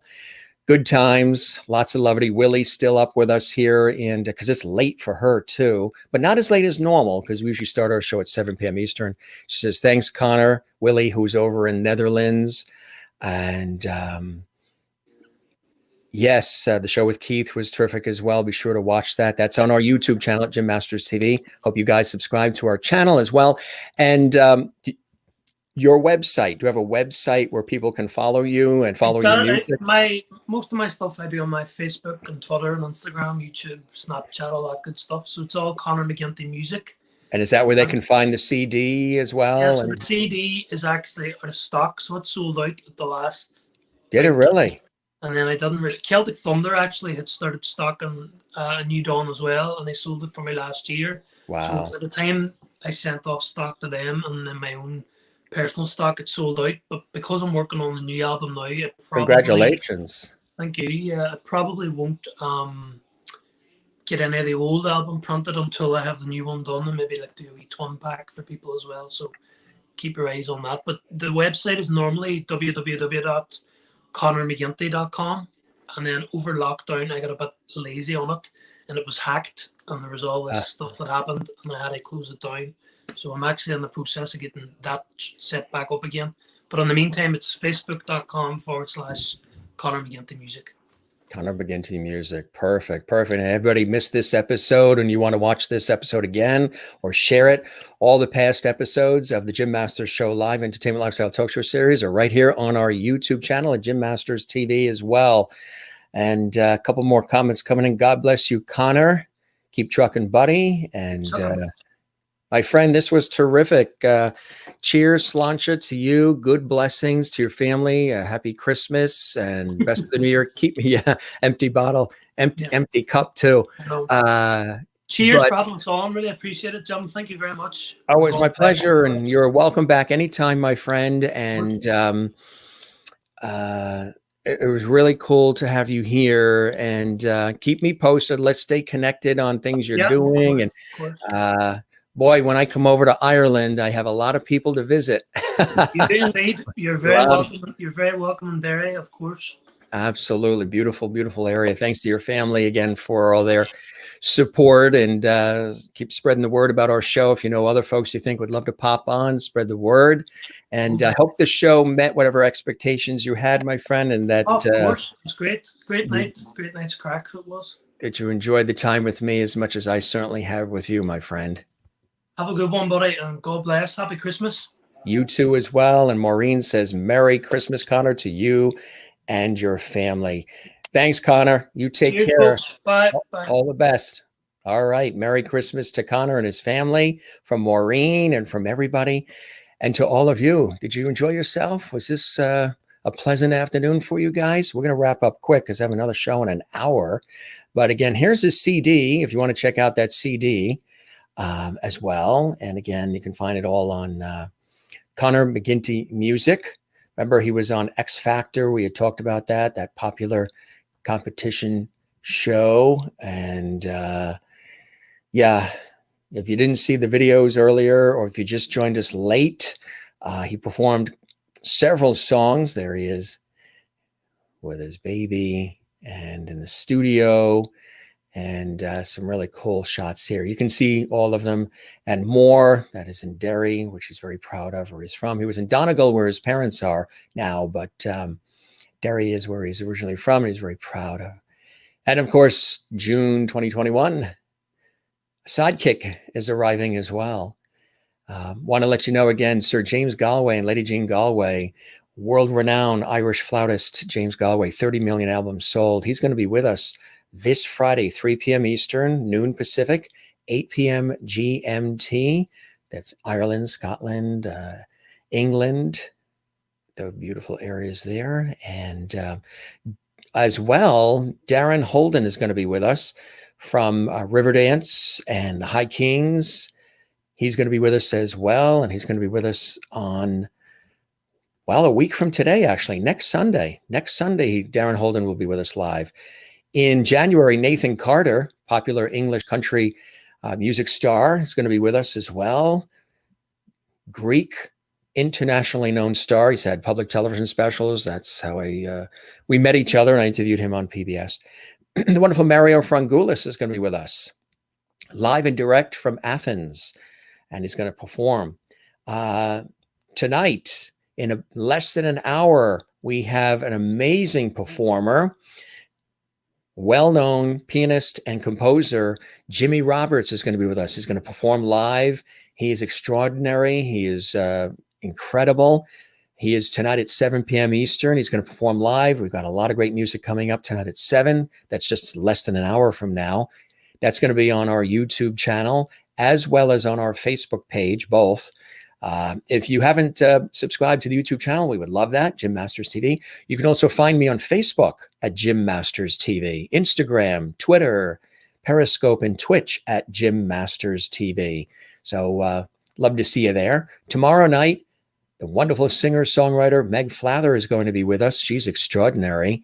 And then on Tuesday, renowned choreographer and director Jeff Whiting is going to be with us for a special afternoon show at 4 p.m. Eastern, noon Pacific. And then on Tuesday night, 7 p.m. Eastern, 4 Pacific. We have an incredible. So Jeff is Tuesday at 4 p.m. Eastern, 1 p.m. Pacific, Tuesday. And then on Tuesday night, 7 p.m. Eastern, 4 p.m. Pacific, this is Bob Malone, and he is a renowned keyboardist. They call him a keyboard wizard. He's extraordinary, a wonderful performer, musician, keyboardist, entertainer. Bob Malone, he's worked with some of the best incredible performers in the industry. We're going to talk about the legends he's worked with as well. And on Wednesday, Celia Burke is going to be with us. She's an extraordinary mezzo-soprano. She's going to perform live as well. Thursday, Lily Roquin is going to be with us. She's an incredible singer, songwriter, musician. And then, of course, as mentioned, on Friday, Sir James Galway is going to be with us with Lady Jane Galway, live from Switzerland. They're extraordinary. Then on Friday night, starred in Jersey Boys and so much more, we have J. Robert Spencer, fantastic singer, songwriter, actor, musician. He's going to be with us live on Friday night as well. Incredible bevy of guests and all kinds of cool shows coming up here on the Jim Masters Show Live. And it's so good to have all of you with us as well. We're going to wrap up. We have to get, again, another night where we have to have a quick dinner. Nice meal and see you. You as well, Willie. You have a good evening. Cheers, everyone. Nice meeting you all. Nice meeting you, and welcome, Ed, to the Jim Masters Show Live. Kathleen says, see you later. Thank you very much, my friend Kathleen. Thanks for another great show. Thanks, Jim. We appreciate that. Good night, everyone. Be good. You too, Juanita. Thanks for being with us. You can, if you miss anything, you can see it all on the YouTube channel. Yes, yes, yes. Maureen says, what a load of fun this was, Jim. Bon appetit. Thank you so much for this wonderful 3 hours. I can't believe it. Thanks, Jim, for another excellent show. Everyone stay safe, stay well. Good night, Juanita. See you shortly. That's right. We've got another incredible performer coming up in less than an hour, and that's going to be amazing. I think we got all these comments in here. Yes, good stuff. This is your host, Jim Masters, thanking you for your time this time. Until next time, don't forget to, as we always say here on the show, don't forget to smile. Don't forget to share the lovity, as we always say, and share it around the world. Find your Zen place. Mine, of course, is with loving family and friends. It's also my work in television and radio and stage all these years, TV stations, networks, and I've worked with so many great people on so many shows and productions and projects over the years.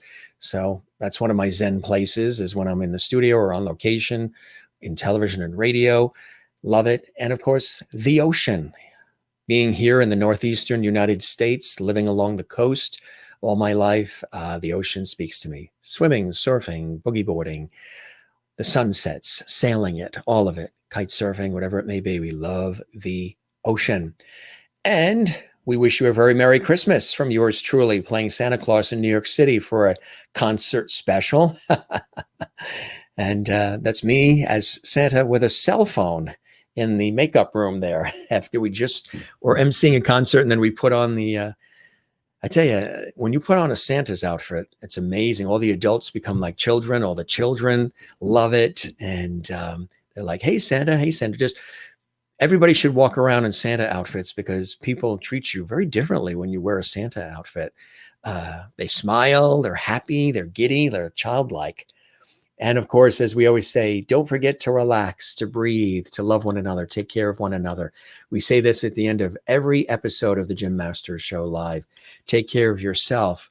We toast all of you, and all the cast characters are here. And may your days be merry and bright. From all of us here at the Jim Masters Show Live. We'll be back in less than an hour for another episode. Again, 2 episodes Friday, 2 Saturday, 2 today. I'm going to sleep very, very well tonight. We're going to take a little time off during Christmas, right around that time. So enjoy all the shows that we have coming up. Big week of more shows, great guests, and lots of levity and great conversation with you and yours. So, all right. We're going to change the gears here, and we're going to wrap up. We will see you if you're with us in less than an hour. If you're not, You can find all the episodes on our YouTube channel. Again, we thank our guest, Conor McGinty, for joining us, and we thank all of you for joining us here on the Jim Masters Show Live. A couple more comments coming in, and then we're going to say farewell for now. Auf Wiedersehen. Thank you, Jim. Have a delicious dinner and see you. Thank you very much. See you shortly. Thank you, Kathy. Marcia Line. Good night, Jim. You as well. Jim, please eat and take a moment. We care about you. Thank you, Bernadette. I appreciate that. I know we've been really straight out working unbelievably with these shows and then in my career. So we're going to grab dinner. We're going to change. I feel like Clark Kent going into Superman. And I hear fireworks going off in the background. Somebody's celebrating something. Can you hear that? I hear popping. It's like fireworks. That sounds great. There must be a celebration going on. They're celebrating the Jim Masters Show Live, show number 200 something. All right, gang. Love you all. We will see you soon. 7 p.m. Eastern, 4 p.m. Pacific with composer and pianist Jimmy Roberts coming up next. Bye-bye. Thanks for being with us. And if you just joined us for the very first time, we welcome you to our entertainment lifestyle talk show series. I'm your host, Jim Masters. See you soon. Bye-bye.